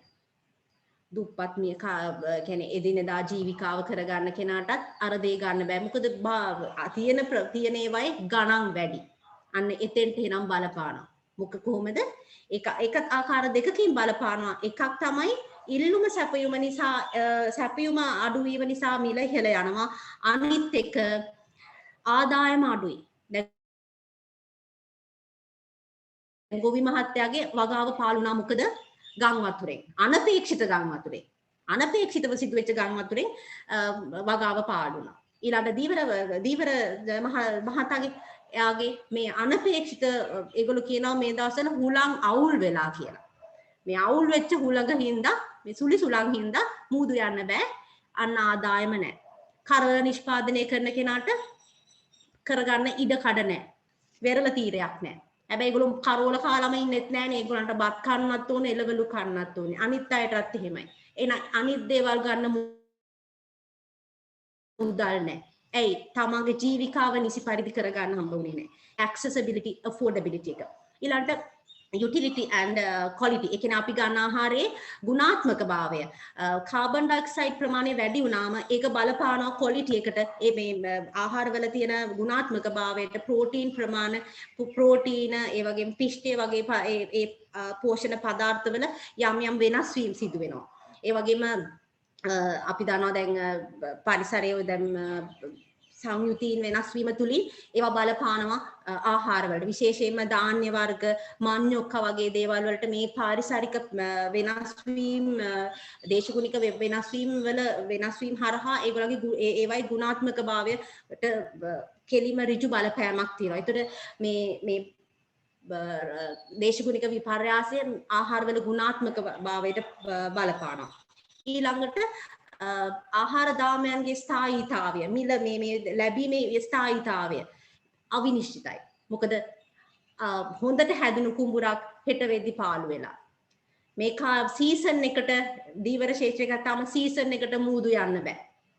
ඊළඟට අනිත් එක තමයි තව දෙයක් මේ මූදේ තියෙන මේ සංයුතීන් වෙනස් වීම නිසා රසායනික සංයුතීන් මේ දේවල් වෙනස් වීම නිසා විශේෂයෙන්ම කවච සහිත ජීවීන් එන්න කුඩා වෙනවා. ඒවායේ ඒගොල්ලන්ගේ තියෙන අර පෝෂණය ඒ කියන්නේ නියුට්‍රිෂස් ගතිය පොකිරිස්සෝ ඉස්සෝ කකුළු අන්න ඒ වගේ ජීවීන් හුඟක් ඒගොල්ලන්ට බලපානවා. ඉතින් මේ වගේ සැපයුම ආහාර දාමයන් අතර වල ස්ථායීතාවය අඩු වෙනවා. ඉතින් මේ දේවල් තුලින් අපිට හැඟෙන දේ තමයි මේ දේශගුණික විපර්යාසය අපගේ රටක ආහාර සුරක්ෂිතතාවයට බෙහෙවින්ම බලපානවා. ඒ ආහාර තියෙන ප්‍රොඩක්ෂන් එක නිෂ්පාදනය අඩුවීම සහ ඒ නිෂ්පාදනයේ නියැලෙන අයගේ ආර්ථික මට්ටම වෙනස් වීම. තවත් දෙයක් තමයි දැන් අපි දන්නවා ගම් වතුර ගලනවා. සුලි සුලඟක් එනවා. මොකද වෙන්නේ? ගෙවල් දොරවල් කඩා බිඳිලෙනවා. ඊට පස්සේ මොකද්ද වෙන්නේ? මිනිස්සු කියන්නේ මිනිසුන්ට ඊට පස්සේ ආණ්ඩුවෙන් ඒගොල්ලෝ සහන ආධාර එහෙම නැත්නම් ආධාර යම් කිසි දෙයක් ලබා දෙන්න. මේ වැය කරන මේ වැය කරන මුදල රටේ සංවර්ධනයට එහෙම නැත්නම් වෙන යම් ආකාරයකින් සුබ සාධන කටයුත්තක් සඳහා වැය කරන්න තිබෙන මුදලක් විය හැකියි. ඒතර ඒ දේවලුත් අඩු වෙනවා. ඉතින් මේ ක්‍රම හරහා අපගේ සමස්ත ප්‍රජාවටම මේ දේශගුණික විපර්යාසයන්ගේ බලපෑම ඍජුවම ලැබෙනවා. ඉතින් ඒක නිසා තමයි කියන්නේ අපි දැන් මේ ඉන්නේ දේශගුණික විපර්යාසය වෙන කාල පරිච්ඡේදයකින් අපි මේ ගමන් කරමින් සිටින්නේ. අර මහත්මයා කිව්වා time to adapt. ඒක ඇත්ත.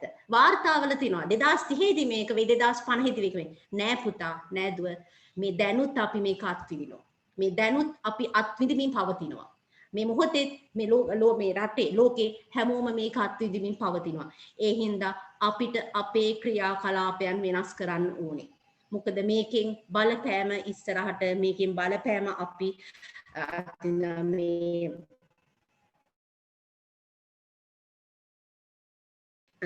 intergovernmental panel on විද්‍යාවෙන් හැමදේම හොයාගෙන තියෙනවා.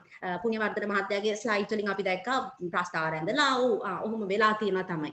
හැබැයි දැන් ඒ හොයාගත්තු දේ පාවිච්චි කරලා අපි ප්‍රතිපත්ති හදලා ක්‍රියාවට නාගන්න ඕනේ. time to adapt. මම හරි කැමති time to adapt. ඉතින් මේකේ වගකීම ඔබේ මගේ අපි කාගෙත් තියෙනවා. මම මගේ කාලයත් මම හිතන්නේ අවසానයි.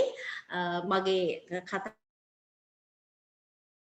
මම අවසන් කරන්න පෙන්නන්නේ සංසිද්ධිය එක්ස්ප්‍රස් පර්ල්. අපි කරන දේවල් නිසා තමයි අපි මේ පරිසරයට කරන දේවල් නිසා තමයි මේ දැන් අපිට රිටර්න් එක දෙන්නේ.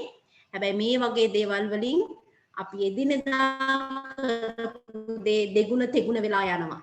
මම කලින් කිව්වනේ අර කවච සහිත සතුන්ට බලපෑම් වෙනවයි කියලා. ඒගොල්ලන්ගේ මේවා පිච්චෙනවා. මේක තමයි මේ තියෙන්නේ ඔයිල් මේකක්.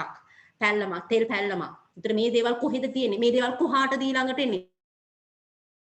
දැන් ලුණු කන්න බයයිද? මයික්‍රෝප්ලාස්ටික් තියෙනවා කියලා ලුණු කන්න බයයිද? මාළු කන්න බයයිද? මාළු කන්නේ නැතුව දවස් කීයක් හිටියද? එතකොට අපිට සත්ත්ව ප්‍රෝටීන් හම්බ වුණාද? මේ දේවල් අපිටම ආපසු ලැබෙනවා. මේ දේවල් අපි වළක්ව ගන්න ඕනේ. මම හිතන්නේ ඕගොල්ලොත් එක්ක ඉදිරියට කතා කරයි. ඉතින් අවසාන වශයෙන් මේ අවස්ථාව ලබා දුන්නු යුරේකා මහත්මියට මම බෙහෙවින්ම ස්තුතිවන්ත වෙනවා. මම හිතනවා මේ දේවල් අපි කවුරුත් දන්න දේවල්, අපිට හැඟෙන දේවල්. හැබැයි අපි එය සමාජයේ වෙනස් ගමනකට යන්න පුළුවන්. ඒ කියන්නේ අර කලින් කවගේ සංක්‍රමණය වෙනවා. අපිට මේ පැත්තේ ඉන්න බෑ. කැනඩාවේ හීට් වේව්ස් ආවා. සැමන් මාළු ගඟ දිගේ ඉහළට යන්න ගත්තා. හැබැයි යන්න හම්බුනේ නෑ. ඒගොල්ලෝ යන ගමන්ම තැම්බිලා මැරුණා. ඒ වගේ දේවල් වෙනවා. ඉතින් මිනිස්සුත් ඒ වගේ යයි යන්න බලේ. ඒත් එක්කම තව ප්‍රශ්න ගොඩක් ඇති වෙයි. ඉතින් අපි මේ දේවල් වළක්ව ගන්න ඕනි. අර පැරිස් සම්මුතිය කිව්වා වගේ අපි මේ තත්ත්වයට ඇඩැප්ට් වෙන්න ඕනි, අඩු කර ගන්න ඕනි. ඒකේ වගකීම තියෙන්නේ අනාගතය බාර ගන්න මේ අපේ තරුණ දුවලා පුතාලට. අපි පිටිපස්සෙන් ඉන්නවා. මොකද අපේ අපිත් වැරදි තියෙනවානේ. ඉතින් ලස්සන අනාගතයක් අපි හැමෝටම ලැබේවා කියලා මගේ කතාව අවසන් කරනවා. ඔබ සැමට ස්තුතියි. අයිබෝල්. බොහොමත්ම ස්තුතියි මැඩම්. ඇත්තටම ඉතා වටිනා දැනුම් සම්භාරයක් අපිට බෙදලා දුන්නා. මං හිතන්නේ අපි හැමෝම අඩු වැඩි වශයෙන් දන්නවා. හැබැයි නමුත් සාගරය හා සම්බන්ධ නොදන්න ගොඩක් දේවල් අද දවසේදී අපි දැනගත්තා. විශේෂයෙන් මමත් ගොඩක් දේවල් දැනගත්තා. ඉතින් ඔබට බොහොමත්ම ස්තුතියි දිලන්ති මහත්මිය. ඉතින් ඊළඟට අපි කතා කරන්න යන්නේ ඔබට නිතරම ඇහෙන මාතෘකාවක් නෙවෙයි. නමුත් මේ අපිට ඉතාමත් වැදගත් කාරණාවක්. මොකද දේශගුණික විපර්යාසයන් තුලින් මානව සංචලතාවයට සිදුවන බලපෑම.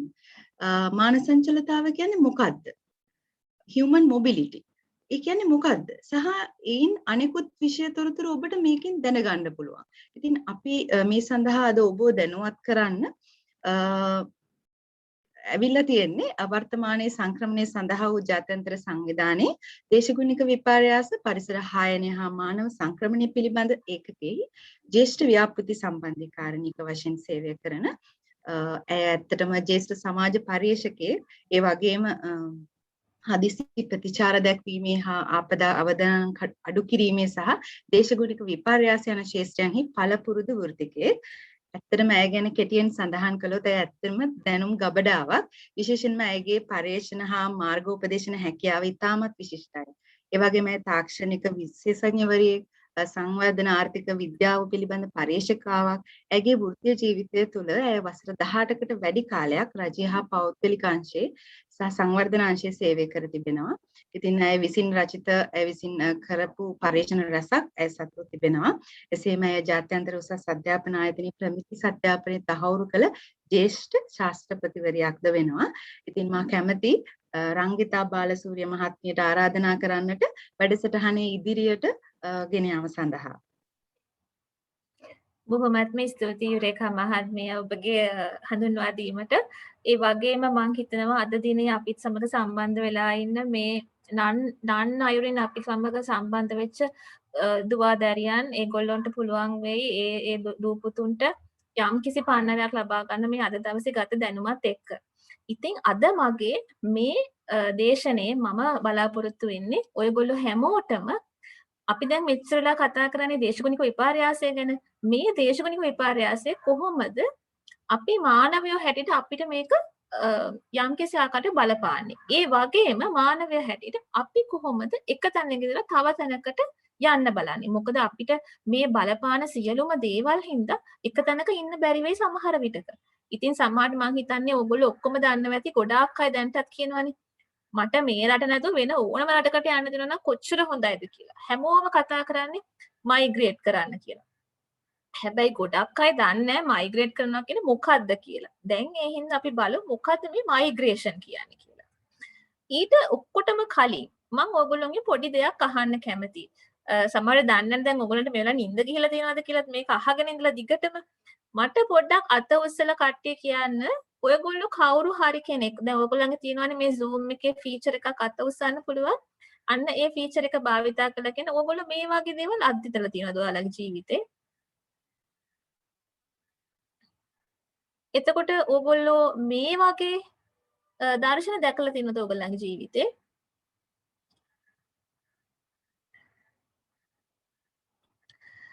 හැබැයි බොහොම අවාසනාවන්ත ලෙස අපි හිතන්නේ අපි දැකලා තියෙන මෙන්න මේ වගේ දේවල් සමහර වෙලාවට. අද වෙනකොට මම ඕගොල්ලන්ට සුබ සන්ධ්‍යාවක් කියලා ඕගොල්ලන්ට ආමන්ත්‍රණය කරත් තව ටික දවසකින් දුවේ පුතේ ඕගොල්ලෝ දන්නවද ඕගොල්ලන්ට සුබ සන්ධ්‍යාවක් කියලා කියන්න වෙන්නේ නැහැ. මොකද ඉර පායලා ඉර බහින්න නැතුවම තියෙයි.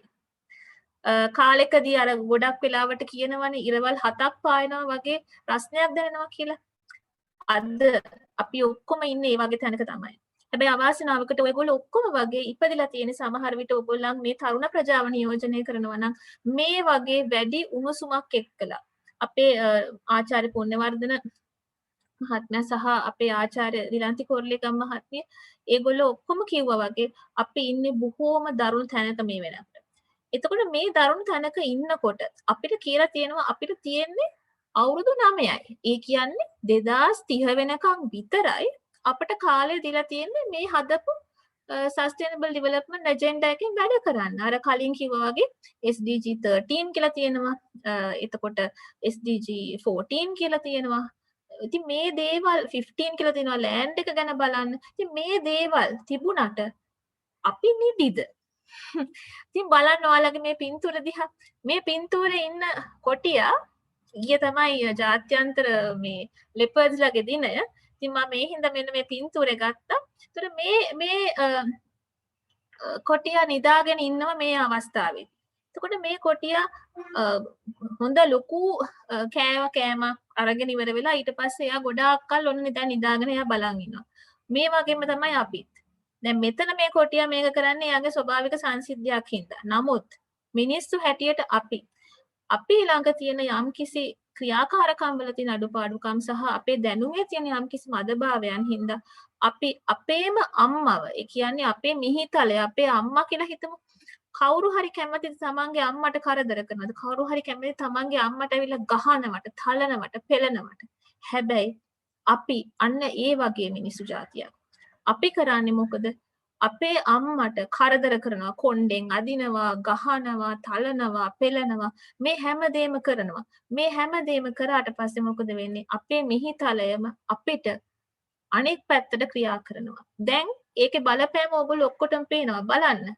මේ යන වසංගතයන් මේ වසංගතයන් නිකන් ආපු වසංගතයන් නෙමෙයි දුවේ පුතේ. මේ වසංගතයන් හැමදේටම එන්න කාරණාවක් හේතුපාදක වෙච්ච කරුණු ගණනාවක් තියෙනවා. දැන් අපි බලාගෙන යමු. අපේ මිනිස්සු ගොඩක් වෙලාවට අපි ගත්තහම ඒගොල්ලෝ එක එක ආකාරයෙන් දේශගුණික විපර්යාසයන් හින්දා ඒවත් හා බැඳිච්ච සමාජ ආර්ථික ක්‍රියාවලියන් තියෙනවා. මේ සමාජ ආර්ථික ක්‍රියාවලියන් ගත්තම ගොඩක් අය හිතනවා අපි මේ රට සංවර්ධනය කරන්න ඕනේ. ඕකේ එහෙනම් වැඩි අපි ගස් කපන්න ඕනේ, අපි කොන්ක්‍රීට් බිල්ඩින් හදන්න ඕනේ. එහෙම කරොත් තමයි අපිට ඉස්සරහටම යන්න පුළුවන් කියලා. ඉතින් මේ වගේ අපි ආර්ථික සංවර්ධනයකට අපි යනවා. දැන් මේ වගේ ආර්ථික සංවර්ධනයකට ගොඩක් වෙලාවට ආනේ හොඳ ඉස්කෝල තියෙන්නේ ඔක්කොම නගරේ. ඉතින් මම නගරයට යන්න ඕනේ. මම නගරේ ගිහිල්ලා එතන ගිහිල්ලා පළපදියම් වෙන්න ඕනේ. මොකද මම ගමට ගියොත් එහෙම මට ගමේ මුකුත්ම හම්බ වෙන්නේ නැහැ. මට වඩා හොඳ වැඩ කරන්න පුළුවන්, රස්සාවක් ගන්න පුළුවන්, දියුණු වෙන්න පුළුවන් මම නගර හිටියොත් කියලා හිතනවා. ඉතින් මම මොකද කරන්නේ? මගේ තියෙන ඉඩ කඩම් ඔක්කොම අතහැරලා මම යනවා නගරෙට. නගරය එන්න නාගරීකරණය බවට පත් වෙනවා. එතකොට එතන තියෙන ජනගහනයත් වැඩි වෙනවා. මෙහෙම වුණාම මොකද වෙන්නේ? තියෙන ඉන්ෆ්‍රාස්ට්‍රක්චර් කියන්නේ තියෙන මේ වැඩිතල පහසුකම් සියල්ලම දියුණු වෙලා ඒ ප්‍රදේශ ඔක්කොම වැඩි ලෙස දියුණු වෙනවා. ඒක හොඳ දෙයක්. දියුණුව කියන එක තියෙන්න ඕනේ. හැබැයි මේ වගේ තිරසාර භාවයක් තියෙනවද කියලා අපි හිතන්න කල්පනා කරන්න අවශ්‍යයි. එතකොට අධ්‍යාපනය ගත්තම ගොඩක් අයට තියෙන අඩලුහුඬුකමක් තමයි අද කාලේ අපි කියනවා ලංකාවේ මිනිස්සු සාක්ෂරතාවයෙන් ඉතාම ඉහළයි. ඔව් සාක්ෂරතාවයෙන් ඉතාම ඉහළ වෙන්න පුළුවන්. හැබැයි අපි හැමෝම පරිසරය අතින් ගත්තම සාක්ෂරතාවයෙන් ඉහළයිද? පාරිසරික සාක්ෂරතාවය අපි ළඟ තියෙනවද? ඒක තමයි බලන්න ඕනේ. මේ අවාසනාවන්ත විදිහට අපි ළඟ ඒකත් නැහැ. අපි හැමෝම ගොඩක් බිස්නස් කරනවා, ගොඩාක් ව්‍යාපාර කරනවා, සල්ලි උපයනවා, මේ හැමදේම කරනවා. හැබැයි අපි කවුරුවත් හිතන්නේ අපි මේ කරන ව්‍යාපාර වලින් කොයි තරම් දුරට මේ පරිසරය හායනය කරන්න උදව් කරනවද කියලා. ඒ වගේම මේ පරිසරය හායනය වෙන්න යනකොට ගොඩක් වෙලාවට අපි දන්නේ නැහැ නොබෝ දිනකින්, තව චුට්ටි දිනකින් සමහර විට අපි නොදැනුවත්වම අපේ රට සමහර විට වතුර යටටම ගිලිලා බැහැර යයි. සමහර විට මේ වෙන පාරිසරික සංසිද්ධීන් හින්දා ගොඩක් වෙලාවට ඔයගොල්ලන් දැකලා ඇති දැන් බලන්න නගරේ ඉන්න ඔයගොල්ලෝ ගොඩක් වෙලාවට අකුණු ගහන වැඩි කියලා හිතෙන්න පුළුවන්. දැන් ඒක අපි වගේ කට්ටියට ගොඩක් තේරෙනවා. මොකද අපි පොඩි කාලේ අපි අත්දැකපු අකුණු ගැසීමේ තියෙන ප්‍රවණතාවයන් වලට වඩා දැන් කාලේ අකුණු ගහනවා වැඩි. මොකද්ද මේකට හේතුව? හැම තැනම තියෙන මොබයිල් ටෙලිෆෝන් නෙට්වර්ක් තියෙන කුළුණු. ඉතින් මේවා ඔක්කොගෙම යම්කිසි බලපෑම් ඇති වෙන්න පටන් ගන්නවා. නමුත් නොදැනුවත්වම අපි මේ හැම දෙයකටම දායක වෙනවා. දැන් දුවේ පුතේ මම ඕගොල්ලන්ට මේ වෙලාවේදී කියන්න යන්නේ පුංචි දෙයක්. මේ මම මේ පෙන්ලා තියෙන පින්තූරේ පෙන්වන්නේ පිටරටක් නෙමෙයි දුවේ පුතේ මේ ලංකාවම තමයි. ඒකට මේ ලංකාවේ අපි ඉන්නකොට අපි දේවල් දැනගන්න ඕනේ. අපි ගොඩක් ආදරය කරන්න ඕනේ අපේ රටට විශේෂයෙන්ම. මොකද ඔයගොල්ලොන්ට මේ ඉන්න තැන ලැබලා දීලා තියෙන්නේ මේ අම්මා. එතකොට මේ අම්මා බලාගන්න එක තමයි අපේ තියෙන පරම යුතුයකම වෙන්නේ. එතකොට අපි කල්පනා කරන්න ඕනේ මේ වෙලාවේදී මේ අපේ අද දේශනයේ තියෙන මූලිකම ටර්ම් එක තමයි මොබිලිටි කියන්නේ. මේ මොබිලිටි කියන වචනේ මොකක්ද? මේකට සිංහලෙන් කියන්නේ මානව සංචලනය කියලා. හැබැයි මේ මානව සංචලනයයි මානව සංක්‍රමණයයි ඒ කියන්නේ මයිග්‍රේෂන් කියන එකයි අතර දිග يعني ලොකු වෙනසක් තියෙනවා මේ වචන දෙක කිසිසේත්ම සමාන නැහැ. අපි ඒක බලන්න ඕනේ මොකක්ද ඒක වෙනස කියලා. ඊට අමතරව මම ඕගොල්ලන්ට කියලා දෙනවා environmental migration කියන්නේ මොකක්ද? climate migration කියන්නේ දේශගුණික සංක්‍රමණය කියන්නේ මොකක්ද? දේශගුණික සරණාගතන කියලා තව වචනයක් මිනිස්සු භාවිතා කරනවා. ඒක බොහොම වැරදි වචනයක්. ඒක ඇයි ඒක වැරදි කියන්නේ? ඒ වගේම plan relocation සැලසුම් කර නැවත පදිංචි කිරීම සහ ආපදා නිසා අවතැන්වීම ගැන කියලා දෙන්න බලාපොරොත්තු වෙනවා. දැන් අපි මේක ගැන වැඩිදුරටත් කල්පනා කරලා බලමු. අපි මේ දෙන්න වැඩිදුර ඉගෙන ගමු. ඔන්න අපි බලමු මෙන්න මේ වචනේ මම මුලින් කිව්වා මානව සංචලනය කියලා. මානව සංචලනය කියලා කියන්නේ ඊටාම ලොකු ඩෙෆිනිෂන් එකක් තියෙන අර්ථ දැක්වීමක් තියෙන වචනයක්. මේ මානව සංචලනය කියන වචනය ඇතුලේ තව තියෙනවා පොඩි වචන ගෑවිලා. මොනවද ඒ? ඒකේ තියෙන සබ් කැටගරි එකක් සහ ඒකේ තියෙන අනුයුක්ත කාණ්ඩයක් තමයි පාරිසරික සංක්‍රමණය කියන්නේ. අපි ඒකට කියනවා environmental migration කියලා. ඒකත් ඇතුලේ තව කැඩිච්ච කෑල්ලක් තමයි දේශගුණික සංක්‍රමණය කියන්නේ. අපි දැන් බලමු මේවා මොනවද කියලා. මානව සංචලනය කියන වචනේ මුලින්ම මේ ලෝකෙට ඇත්තටම කියන්නේ ආවේ හරි නැත්තම් ඒ ගැන මුලින්ම මේ ඩිස්කෂන් එකකට භාජනය වුණේ Warsaw International Mechanism කියලා එකක් තියෙනවා. ඒ Warsaw International Mechanism කියන එකේ loss and damage කියලා 2017 දී ඒ කට්ටිය පබ්ලිෂ් කරපු ડોකියුමන්ට් එකේ ඒ කියන්නේ ඒගොල්ලන්ගේ එක්සිකියුටිව් කමිටි එකේ තියෙන ඩිස්කෂන්ස් වලදී ඒගොල්ලන් කල්පනා කරා මිනිස්සු මේ දේශ ගුණික විපර්යාස හින්දා එක තැනකින් තව තැනකට යනවා. උදාහරණයකට දැන් ඕගොල්ලෝ තව චුට්ටක වෙලාවකට කලින් ඇහුවා ගොඩාක් මිනිස්සුන්ට මොනවා හරි අකරතැබ්බ සිද්ධ වුණාම තමන්ගේ දේශගුණික තියෙන විපර්යාස හින්දා ඒගොල්ලන්ට ඒ තැන ඉන්න බැරි වෙන තත්ත්වයකටපත් වෙනවා. එතකොට මොකද කරන්නේ? ඒගොල්ලන් එක තැනකින් තව තැනකට යන්න බලනවා. හැබැයි මේ යන වෙලාව අනුවයි උතන වෙනස තියෙන්නේ. සමහර විට සමහර කෙනෙක් යන්න පුළුවන් එක දවසකට. සමහර කෙනෙක් යන්න පුළුවන් මාසයකට. සමහර කෙනෙක් යන්න පුළුවන් එක සීසන් එකකට. සමහර කෙනෙක් ඒ ඍතුව වෙනස් කළ සමහරට දීකටම එතන ගිහිල්ලා ඉන්න පළපදියම් වෙන්න හිතන්න පුළුවන්. එතකොට මේක මත මේ යන විදිය අනුව සහ ඉන්න කාලය අනුව එයා මොකටද ඉන්නේ කියන එක වෙනස් වෙනවා. අපි හිතමු කෙනෙක් යන්නේ බොහොම කෙටි කාලයකට නම් නිකන් ගිහිල්ලා බලලා ඉඳලා බලලා අත්‍යවලා එන්න කැමති නම් ගොඩක් අය ඔයගොල්ලෝ දන්නවා දැන් ගොඩක් කට්ටිය කෙනා ඔයගොල්ලෝ රට යන්න කැමති නම් ඕගොල්ලන් සංචාරක වීසා එකකින් රටකට ගිහිල්ලා ඒ රට අත්විඳලා කරලා බලලා ඉවර වෙලා ඊට පස්සේ වීසා දාලා ඉවරලා ඒ රටට මයිග්‍රේට් කරන්න කියලා. ඒව ඔක්කොම ඒකනේ හරි විධිමත් ක්‍රම නෙමෙයි මයිග්‍රේට් කරන එකේ. හැබැයි මිනිස්සු ඒ වගේ දේවල් කරනවා. එතකොට මානව සංචලනය කියන එක ඇතුළත මෙන්න මේ වගේ සංචාරකයොත් අයිති වෙනවා. මොකද ඒක ලොකු අර දැක්වීමක් තියෙන හින්දා. ඒ කියන්නේ කෙනෙක් හිතන්න පුළුවන් හරි මට මෙතන මාළු හම්බ වෙන්නේ මං ඒ හින්දා මෙතන ඉඳලා තව තැනකට ගිහලා මාළු අල්ලගෙන එන්න යනවා. හැබැයි මං යන්නේ හැමදාම මෙතන ඉන්න නෙමෙයි. පොඩි කාලයකට යන්නේ. ඒත් එයාම එක තැනක ඉඳලා තව තැනකට සංක්‍රමණය වෙලා තියෙනවා.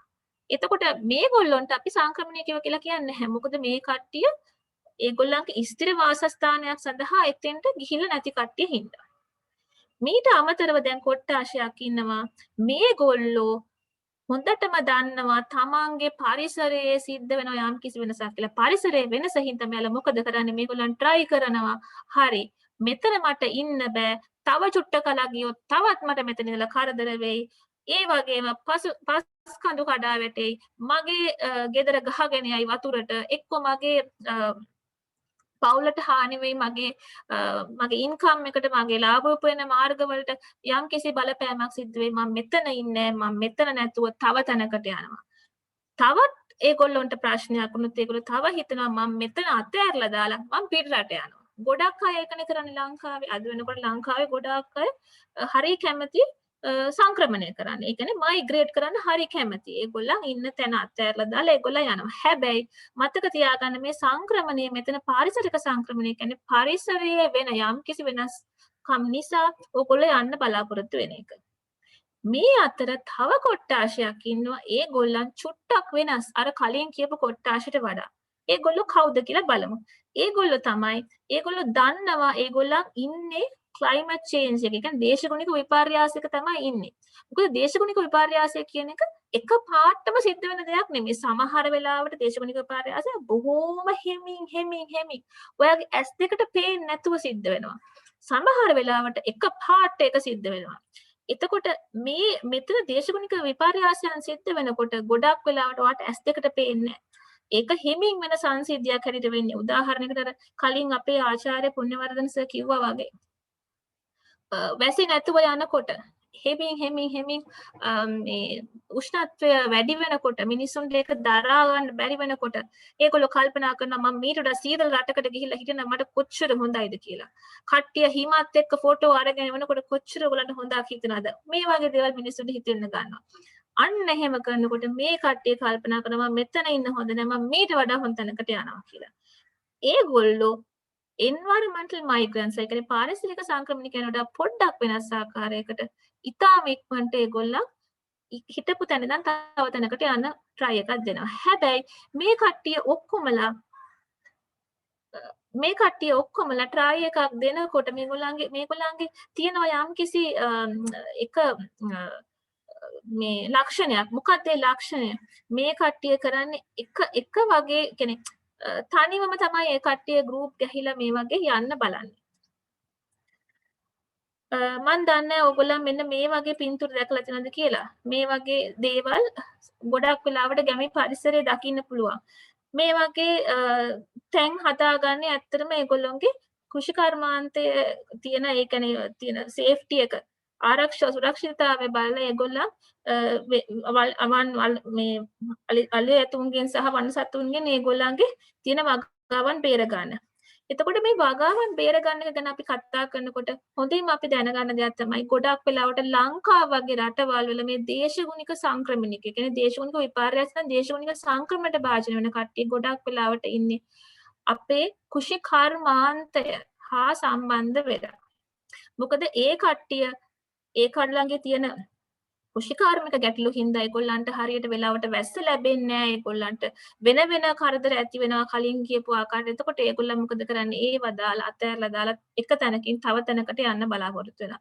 ගොඩක් වෙලාවට මම යන්න බලාපොරොත්තු වෙන්නේ අභ්‍යන්තරව. ගොඩක් වෙලාවට ඒක සිද්ධ වෙන්නේ අභ්‍යන්තරව. බොහෝම අඩු අවස්ථාවල තමයි ඒගොල්ලන් පිටරටකට යන්න බලන්නේ ඇත්තටම. ඒතකොට මේ ඔක්කොම දිහා බලලා කැන්කුන් ඇග්‍රීමන්ට් කියලා එකක් තියෙනවා. මේ කැන්කුන් සම්මතියේදී ඒගොල්ලන් හොයාගත්ත වචනයක්. ඒක තමයි climate migration. මොකද මෙතෙක් වෙනකන් දුවේ පුතේ අපි කාටවත් ලෝකේ ඩිෆයින් කරපු අර්ථ දැක්වීමක් නැහැ migration කියන එකටවත්. ඊට අමතරව එහෙනම් climate migration එකට එහෙමවත් අර්ථ දැක්වීමක් නැහැ. එතකොට ඕක හින්දා මොකද වෙන්නේ? මේ ලෝකේ අපිට කෙනෙකුට උදව් කරන්න අපිට සහයෝගය දෙන්න කැමති. හැබැයි උදව් කරන්න අපිට සහයෝගය දෙන්න බැහැ. මොකද ඒගොල්ලන්ව අර්ථ දක්වන්න විදියක් නැහැ. ලීගලි අර්ථ දක්වන්න නීත්‍යානුකූලව අර්ථ දක්වන්න විදියක් නැහැ. ඒක හින්දා මේ කැන්කුන් ඇග්‍රීමන්ට් එකකින් තමයි ඒගොල්ලන් ඒක ලබා ගත්තේ. මොකද්ද? ඒක කියලා තියෙනවා මිනිස්සුયો climate change එක හින්දා දේශගුණික විපර්යාසය හින්දා තුන් විදියකට ඒගොල්ලන්ට ඒක බලපානවා. ඒකත් තමයි ඒගොල්ලන් අවතාර වෙනවා, සංක්‍රමණය වෙනවා සහ සැලසුම් කර නැවත පදිංචි කරන්න සිද්ධ වෙනවා. මොකද එක වෙලාවකදී ඒගොල්ලන්ට කරදරයක්පත් වුණොත් ඒගොල්ලන්ව නැවත පදිංචි කරන්න සිද්ධ වෙනවා. ඉතින් මේ ඔක්කොමත් එක්ක බැලුවාම මම ඕගොල්ලන්ට පෙන්වන්න ඕනේ මේ වෝසෝ ඉන්ටර්නැෂනල් මෙකනිසම් මම කලින් කිව්ව එක මම ඒක බොහොම ඉක්මනට ඔයගොල්ලන්ට පෙන්වන්න.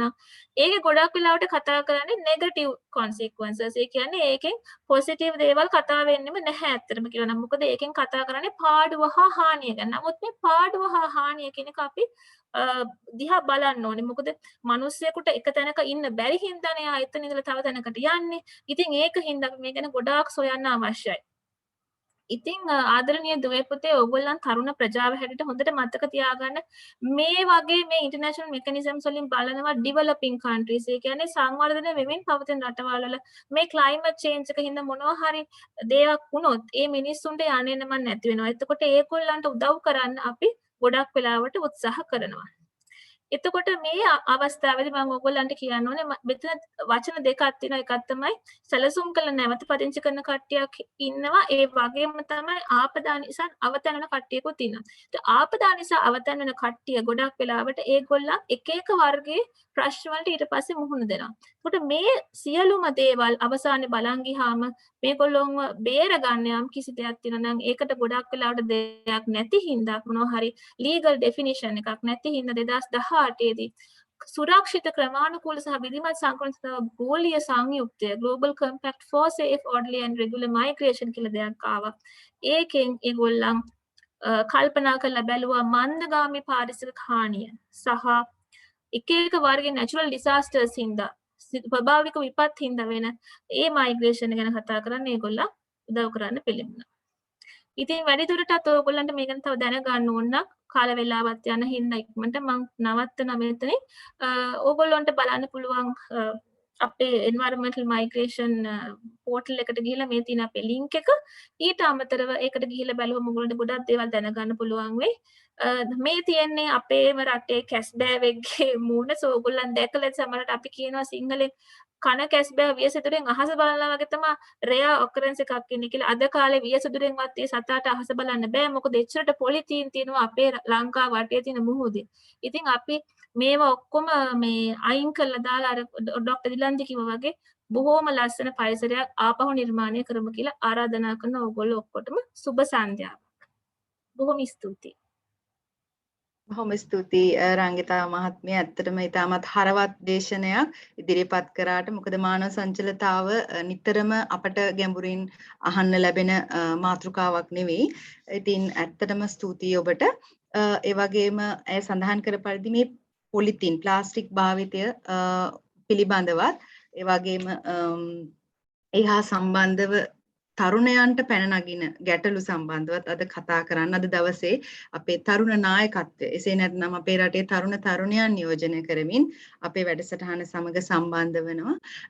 සම්බන්ධ වෙන ඇය ඇත්තටම ශ්‍රී ලංකාවේ සබරගමු විශ්වවිද්‍යාලයෙන් පරිසර ව්‍යාපාර කළමනාකරණය පිළිබඳ උපාධියක් ලබා මේ වන විට ශ්‍රී ලංකා විවෘත විශ්වවිද්‍යාලයේ පරිසර විද්‍යාව පිළිබඳ උපාධිය හදාරමින් සිටින ඒ වගේම තිරසාර ආයෝජන ව්‍යාපෘති කිහිපයක ව්‍යාපෘති නිලධාරිනියක ලෙසත් ශ්‍රී ලංකාවේ සබරගමු විශ්වවිද්‍යාලයේ බාහිර කතිකාචාර්යවරියක ලෙසත් සේවය කර තිබෙනවා. ඒ වගේම ඇය 2016 ගෝලීය තරුණ නායකින්ගේ සාමකඳවුරේ සමාජිකාවක් ලෙසත් කටයුතු කර තිබෙනවා. මේ වන විට ස්ලයිකන් ට්‍රස්ට් ආයතනයේ පර්යේෂණ සහ වැඩසටහන ඒකකයේ සහකාර කළමනාකාරිනියක් විදිහටත් සේවය කරනවා. ඉතින් තරුණ තරුණයන් විදිහට දේශගුණික විපර්යාසයන් ගැන ඔවුන් දකින්නේ කොහොමද? ඒ වගේම දේශගුණික ක්‍රියාකාරකම් තුළින් තරුණයන්ට ඇතිවන අභියෝග මොනවාද? ඒ සම්බන්ධව අපට ඇති සමාජ වගකීම් මොනවාද කියලා අපි අයගෙන් දැනගමු. චලනී මාරසිංහ මහත්මිය දැන් ඔබේ වාරයයි.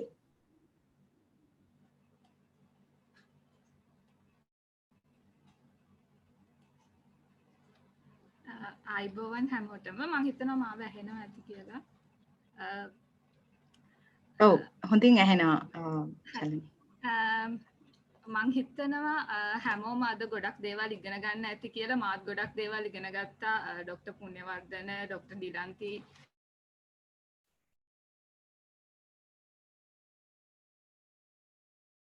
රංගිතා කියපු දේවල් වලින් ගොඩක් දේවල් අහන්න සම්බන්ධ වෙන්නේ ස්ලයිකන් ට්‍රස්ට් ආයතනය නියෝජනය කරමින් දේශගුණික ක්‍රියාකාරකම් වලට කොහොමද තරුණයන් විදියට අපිට සම්බන්ධ වෙන්න පුළුවන් කියන දේ පිළිබඳව ඔයගොල්ලෝ එක්ක සාකච්ඡා කරන්න.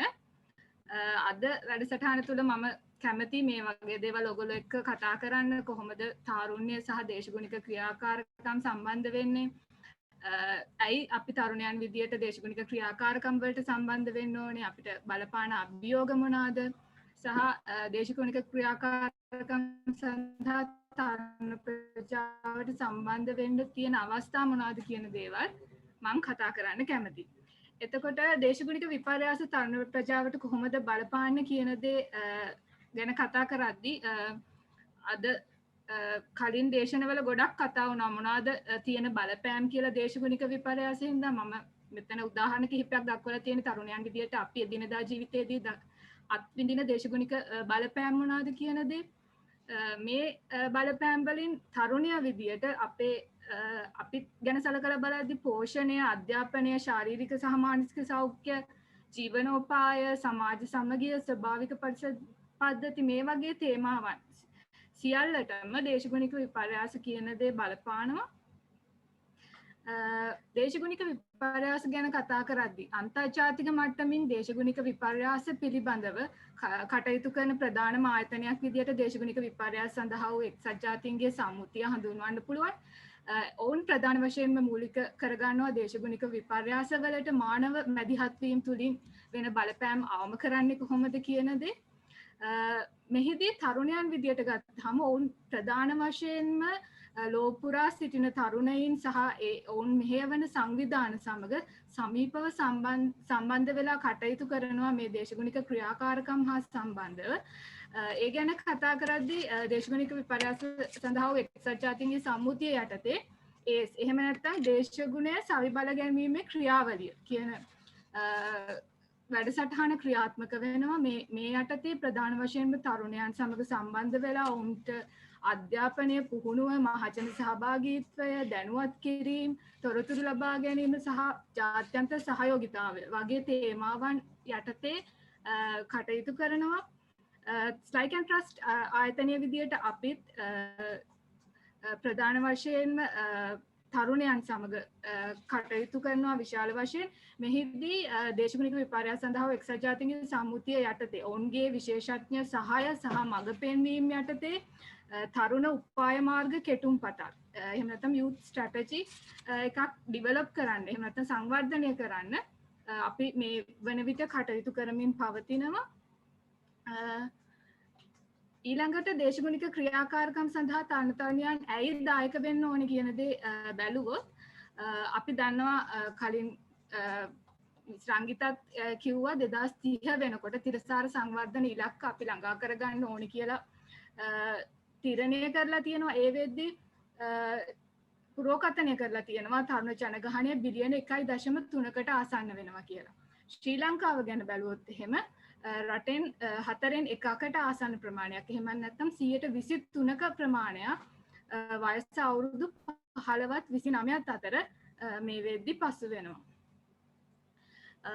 ප්‍රධාන වශයෙන් දේශගුණික ක්‍රියාකාරකම් වලට තරුණයන් සම්බන්ධ වෙන්න ඕනේ ඇයි කියලා බලද්දී ඔවුන් තමයි තීරණ ගැනීමේ ක්‍රියාවලිය තුළ ප්‍රධාන පාර්ශවකරුවෙකු ලෙස හඳුනා ගන්නවා.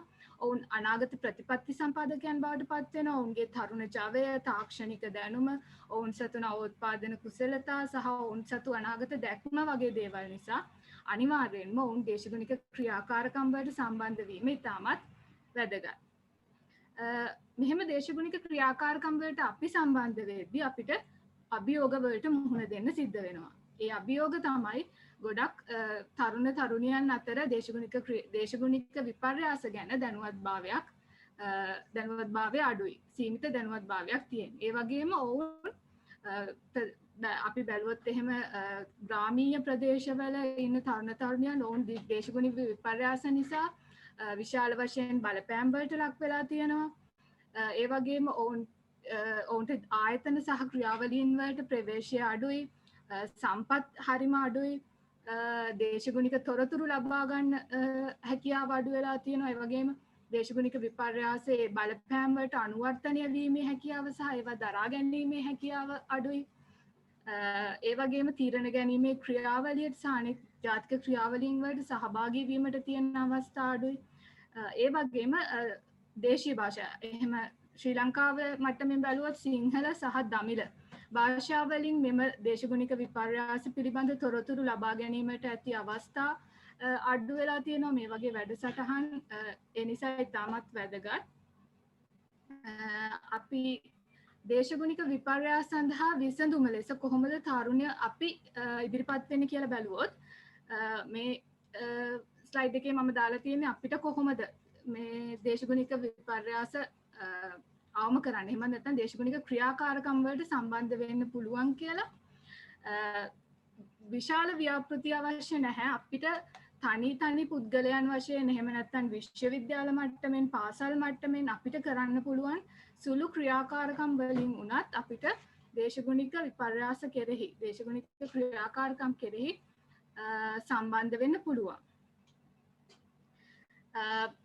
ඊළඟට අපි බලමු කොහොමද දේශගුණික විපර්යාස අවම කරන්නේ. එහෙම නැත්නම් දේශගුණික ක්‍රියාකාරකම් වලට තරුණ තරුණියන් විදියට අපි සම්බන්ධ වෙන්න කියලා. මේ උදාහරණයක් විදියට බැලුවොත් like and trust ආයතනයේ විදියට අපි ගොඩක් දුරට ග්‍රාමීය වශයෙන් සහ ඉන්න තරුණ තරුණියන් සහ ප්‍රජාව එක්ක ඉතාමත් සමීපව කටයුතු කරනවා. මේ ඡායාරූපවල පෙන්වන විදියට ත්‍රිකුණාමලය සහ අනුරාධපුර දිස්ත්‍රික්කවල ජනතාවත් එක්ක අපි වැඩමුළු සංවිධානය කරලා පුහුණුවීම් සංවිධානය කරලා ඔවුන්ට දේශගුණික විපර්යාස පිළිබඳව තියෙන දැනුම වැඩි කරන්න අපි කටයුතු කරලා තියෙනවා. අපි මේ වගේ අවස්ථාවල අපි දැකපු දෙයක් තමයි අපි ඒ වගේ ග්‍රාමීය ප්‍රදේශවලට ගිහිලා ඕන එක කතා කරාම ඕන් බොහෝ දුරට කෘෂිකර්මාන්තය මත පදනම් වෙච්ච ජීවන රටාවක් ගත කරන පුද්ගලයන් ඕන් විශාල වශයෙන් දේශගුණික විපර්යාස වලට මුහුණ දීලා තියෙනවා. පෙළක් අය වර්ෂාව නැතිවීම, එහෙම නැත්නම් වර්ෂාව ප්‍රමාද වීම වගේ දේවල් අත්විඳිනවා. එහෙම නැත්නම් ඊට පස්සේ ගම් වතුර වගේ තත්ත්වයන් අත්විඳලා තියෙනවා. ඒ දේවල් නිසා ඔවුන්ගේ කෘෂිකාර්මික කටයුතු අඩපණ වෙලා තියෙනවා. ඒවා කෘෂිකාර්මික කටයුතු පාළු වෙලා තියෙනවා. ඒ වගේ දේවල් සිද්ධ වෙලා තියෙනවා.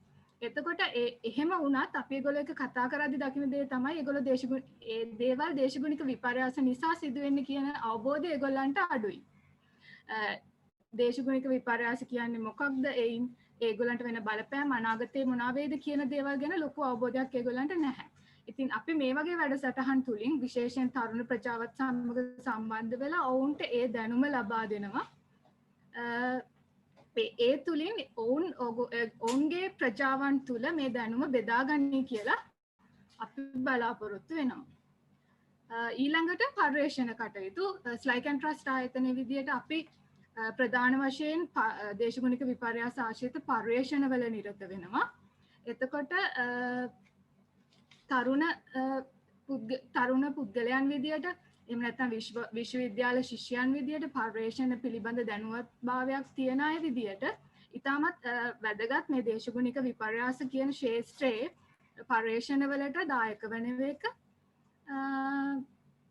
ඉතින් මම හිතනවා අපේ දැන්ට සම්බන්ධ වෙලා ඉන්න විශ්වවිද්‍යාල ශිෂ්‍යයන්ටත් පුළුවන් දේශගුණික විපර්යාස පිළිබඳව පර්යේෂණවලට දායක වෙලා ඒ තුලින් දැනුම සහ තොරතුරු අපිත් එක්ක තොරතුරු බෙදා ගන්න ඔවුන්ට ඒ තුලින් මම හිතනවා ලොකු කාර්යභාරයක් ඒ දේශගුණික ක්‍රියාකාරකම් වලට ඔවුන්ට සිදු කරන්න පුළුවන් වෙයි කියලා. ඊළඟ දේ ක්‍රියාකාරී සහභාගීත්වය. තරුණයන් විදියට ඉතාම වැදගත් ඔවුන්ට ක්‍රියාකාරී ලෙස සහභාගී වෙන්න පුළුවන් නම් මේ දේශගුණික ක්‍රියාකාරකම් එක්ක උදාහරණයක් විදියට මම මේ දක්වලා තියෙන්නේ අපේ කඩොලාන ප්‍රතිෂ්ඨාපනය කිරීමේ වැඩසටහන ස්ලයික් ඇන්ඩ් ට්‍රස්ට් ආයතනයේ විදියට සිදු කරන. එතකොට එම වැඩසටහනේදී තරුණයන් විදියට ලොකු දායකත්වයක් ඒ වැඩසටහන තුළ ලබා දෙනවා. එම පරිසර පද්ධති පිරිසිදු කිරීමේ කටයුතු වලට, එම පැල සිටුවීමේ කටයුතු වලට උදාහරණයක් විදියට පසුගිය දිනක ජාත්‍යන්තර කඩොලාන දිනය පැවැත්වුණා. ඒ වෙනුවෙන් මුන්දලම පුත්තලම් ප්‍රදේශයේ මුන්දලම ආශ්‍රිතව පැල 800ක ප්‍රමාණයක් ප්‍රතිෂ්ඨාපනය කළා. එහිදී අපි කටයුතු කළා එම පැල තරුණ සංවිධානයකින් මිලට ගන්න. ඒ තුලින් ඔවුන්ගේ ජීවිකාව සහ ජීවන වෘත්තිය වැඩි දියුණු වෙනවා වගේම ඒ තුලින් ඔවුන්ව පෙළඹවීමක්, එම පරිසර පද්ධති රැක ගැනීමට පෙළඹවීමකට අපිට හැකියාව ලැබුණා. ඊළඟට තරුණයන් විදියට අපි දේශගුණික ක්‍රියාකාරකම් සිදු කිරීම සඳහා නායකත්වය ගන්න ඕනේ. හැම වෙලාවම අපිට පුළුවන් නම් තරුණයන් විදියට නායකත්වය දෙන්න ඒ වගේ වැඩසටහනකට අපිත් සමග සිටින අනිත් අය ඒ ආදර්ශය අරගෙන ඔවුන් ඒ නායකත්වය ඉදිරියට අරගන්න යන්න කටයුතු කරනවා. මම ඒ කතා කළේ රට දේශීය වශයෙන් එහෙම නැත්නම් බිම් මට්ටමින් අපි ස්ලයික් ඇන්ඩ් ට්‍රස්ට් ආයතනයේ විදියට මේ වෙද්දි කරන ක්‍රියාකාරකම් ඒ විමට්ටමින් ලබාගත් දැනුම අපි ගෝලීය මට්ටමින් එහෙම නැත්නම් අන්තර්ජාතික මට්ටමින් ඒ තොරතුරු බෙදා ගන්නත් අපි කටයුතු කරනවා. ඒ වෙනුවෙන් දේශගුණික විපර්යාස පිළිබඳ ගෝලීය තරුණ සංසදය 2020 වර්ෂයේදී අපි පැවැත්වුවා 5 වෙනි වරට. මෙහිදී අර අපි දේශගුණික විපර්යාස පිළිබඳව දේශීය සහ විදේශීය වශයෙන් සිටින ප්‍රවීණයන් එහෙමත් නැත්නම් විශේෂඥ පුද්ගලයන් හා සම්බන්ධ වෙලා තරුණ තරුණියන්ගේ දැනුම වර්ධනය කරන්න ඔවුන්ට අවශ්‍ය මඟ පෙන්වීම ලබා දෙන්න කටයුතු කරනවා. මෙහිදී අපි රටවල් 70ක සහභාගීත්වයෙන් මෙම ගෝලීය තරුණ සංසදය පැවැත්වුවා. එහිදී ප්‍රධාන වශයෙන් තේමාවන් 4ක් යටතේ ව්‍යාපෘති යෝජනා ලබාගෙන ඒවා එම කාලය තුළ සංවර්ධනය කරලා අවසාන වශයෙන් ප්‍රධාන ව්‍යාපෘති 4ක් ලෙස සංවර්ධනය කරලා තියෙනවා. වර්තමානයේදී එම ව්‍යාපෘති ක්‍රියාත්මක කළ හැකි ක්‍රියාත්මක කරන මට්ටමට සංවර්ධනය කරමින් පවතිනවා. එහිදී අපි විවිධ පුද්ගලයන්ගේ අදහස් යෝජනා ලබා ගනිමින් එම ව්‍යාපෘති ක්‍රියාත්මක කරන්න කටයුතු කරලා තියෙනවා. අපි ඔගොල්ලෝ මම මේ අවස්ථාවේදී කැමතියි ඔයගොල්ලන්ට ආරාධනා කරන්න ඔයගොල්ලෝ කැමති නම් මේ වගේ ව්‍යාපෘති වලට සම්බන්ධ වෙලා ඒවා ක්‍රියාත්මක කරන්න ස්ලයික් ඇන්ඩ් ට්‍රස්ට් ආයතනයේ විදියට අපි කැමති ඒ අවශ්‍ය උපදෙස් සහ පුහුණුවීම් ලබා දෙන්න. ඊළඟ පියවරක් විදියට අගෝස්තු 12 වෙනි දින 2021 ජාත්‍යන්තර තරුණ දිනය යෙදෙනවා. අපි මේ දක්වා කරපු තරුණයන් හා සම්බන්ධව කරපු වැඩසටහන් වල ප්‍රතිඵල එදිනට නිකුත් කරන්න අපි බලාපොරොත්තු වෙලා තියෙනවා. ඒ වෙනුවෙන් වැඩසටහන් සංවිධානය කරමින් පවතිනවා. ඉතින් මම කැමතියි ඔයගොල්ලන්ට ආරාධනා කරන්න අපේ Facebook සහ අනිකුත් සමාජ මාධ්‍ය ඒ තුලින් පළ කරන්න බලාපොරොත්තු වෙනවා. ඒකෙන් ඔයගොල්ලන්ටත් පුළුවන් අපිත් එක්ක එකතු වෙන්න. අවසාන වශයෙන් මම කැමති ඔයගොල්ලන්ට කියන්න ස්ලයික් ඇන්ඩ් ට්‍රස්ට් වෙබ් අඩවියට ගියොත් ඔයගොල්ලන්ට පුළුවන් තරුණයන් හා සම්බන්ධව මොනවද අපි කරලා තියෙන දැනුම් නිෂ්පාදනය කියන දේ බලා ගන්න නොලෙජ් පෝටල් එක හරහා. ඒ වගේම මේ ඊමේල් ඇඩ්‍රස් එක හරහා අපිට ලියන්න. අපි කැමති ඔයගොල්ලෝ එක්ක එකතු වෙලා වැඩ කටයුතු කරන්න. ඔයගොල්ලන්ගේ මොනවා හරි යෝජනා තියෙනවා නම් සම්බන්ධ වෙන්න. ගොඩක් ස්තුතියි IOM එකටත් මිස් යුරේකා උදව් කළාට. බොහොම ස්තුතියි. ගොඩක් ස්තුතියි චලනී. මම හිතන්නේ ගොඩක් වැදගත් වෙන්න ඇති අපේ තරුණ පරපුරට. මොකද තරුණියක්ම නියෝජනය කිරීම සම්බන්ධයෙන් ඒ සම්බන්ධව ඉතින් මම හිතනවා මෙතෙක් කතා කරපු සියලුම දේ සම්බන්ධ ඉතා හොඳින් ඔයාලට හොඳ දැනුමක් ලැබෙන්නේ නැති කියලා. ඒ වගේම මොන හරි ගැටලු තියෙනවා නම් මේ සම්බන්ධව දැනගන්න ඔබට ඉදිරිපත් කරන්නට පුළුවන්. අපිට කාල වේලාව නම් ඉතාමත් සීමිතයි. නමුත් පුළුවන් ආකාරයට අපිට පිළිතුරු දෙන්න පුළුවන් වෙයි. ගැටලු තිබෙනවා නම් ඉදිරිපත් කරන්න පුළුවන්. ඒ වගේම මම කැමති ඔගොල්ලෝ හැමෝටම පුළුවන් නම් ඔයගලන්ගේ කැමරාව ඔන් කරන්න. මොකද අපිට පොඩක් ෆොටෝ එකක් ගන්න අවශ්‍ය වෙලා තියෙනවා. පුළුවන් නම් කැමරාව ඔන් කරන්න හැමෝගෙම.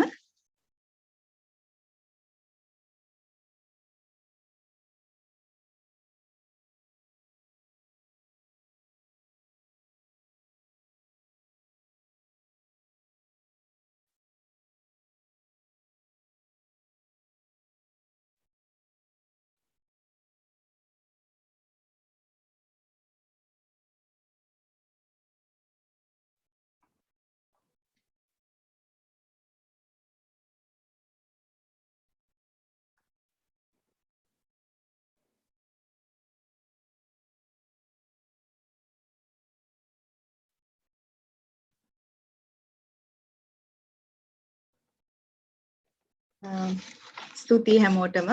අද දවසේ අපිත් සමග එකතු වුණු ඔබ සියලු දෙනාටම බොහොමත්ම ස්තුතියි. ඒ වගේම ඔබ මේ වැඩසටහන තුලින් දේශගුණික විපර්යාසයන් හා මානව සංචලතාවය පිළිබඳ ඉගෙන ගත්තා නම්, හොඳින් අවබෝධ කරගත්තා නම් ඒක තමයි අපේ සතුට. ඉතින් අපි නැවතත් මෙවැනිම වූ වැඩසටහන් මගින් ඔබව දැනුවත් කරන්නට අපේක්ෂා කරනවා. ඉතින් වැඩසටහන සඳහා සම්බන්ධ වූ සියලුම විද්වතුන් හටත් ඔබ සියලු දෙනාටමත් මම ස්තුතිවන්ත වෙනවා. බොහොම ස්තුතියි. අයබෝවන්.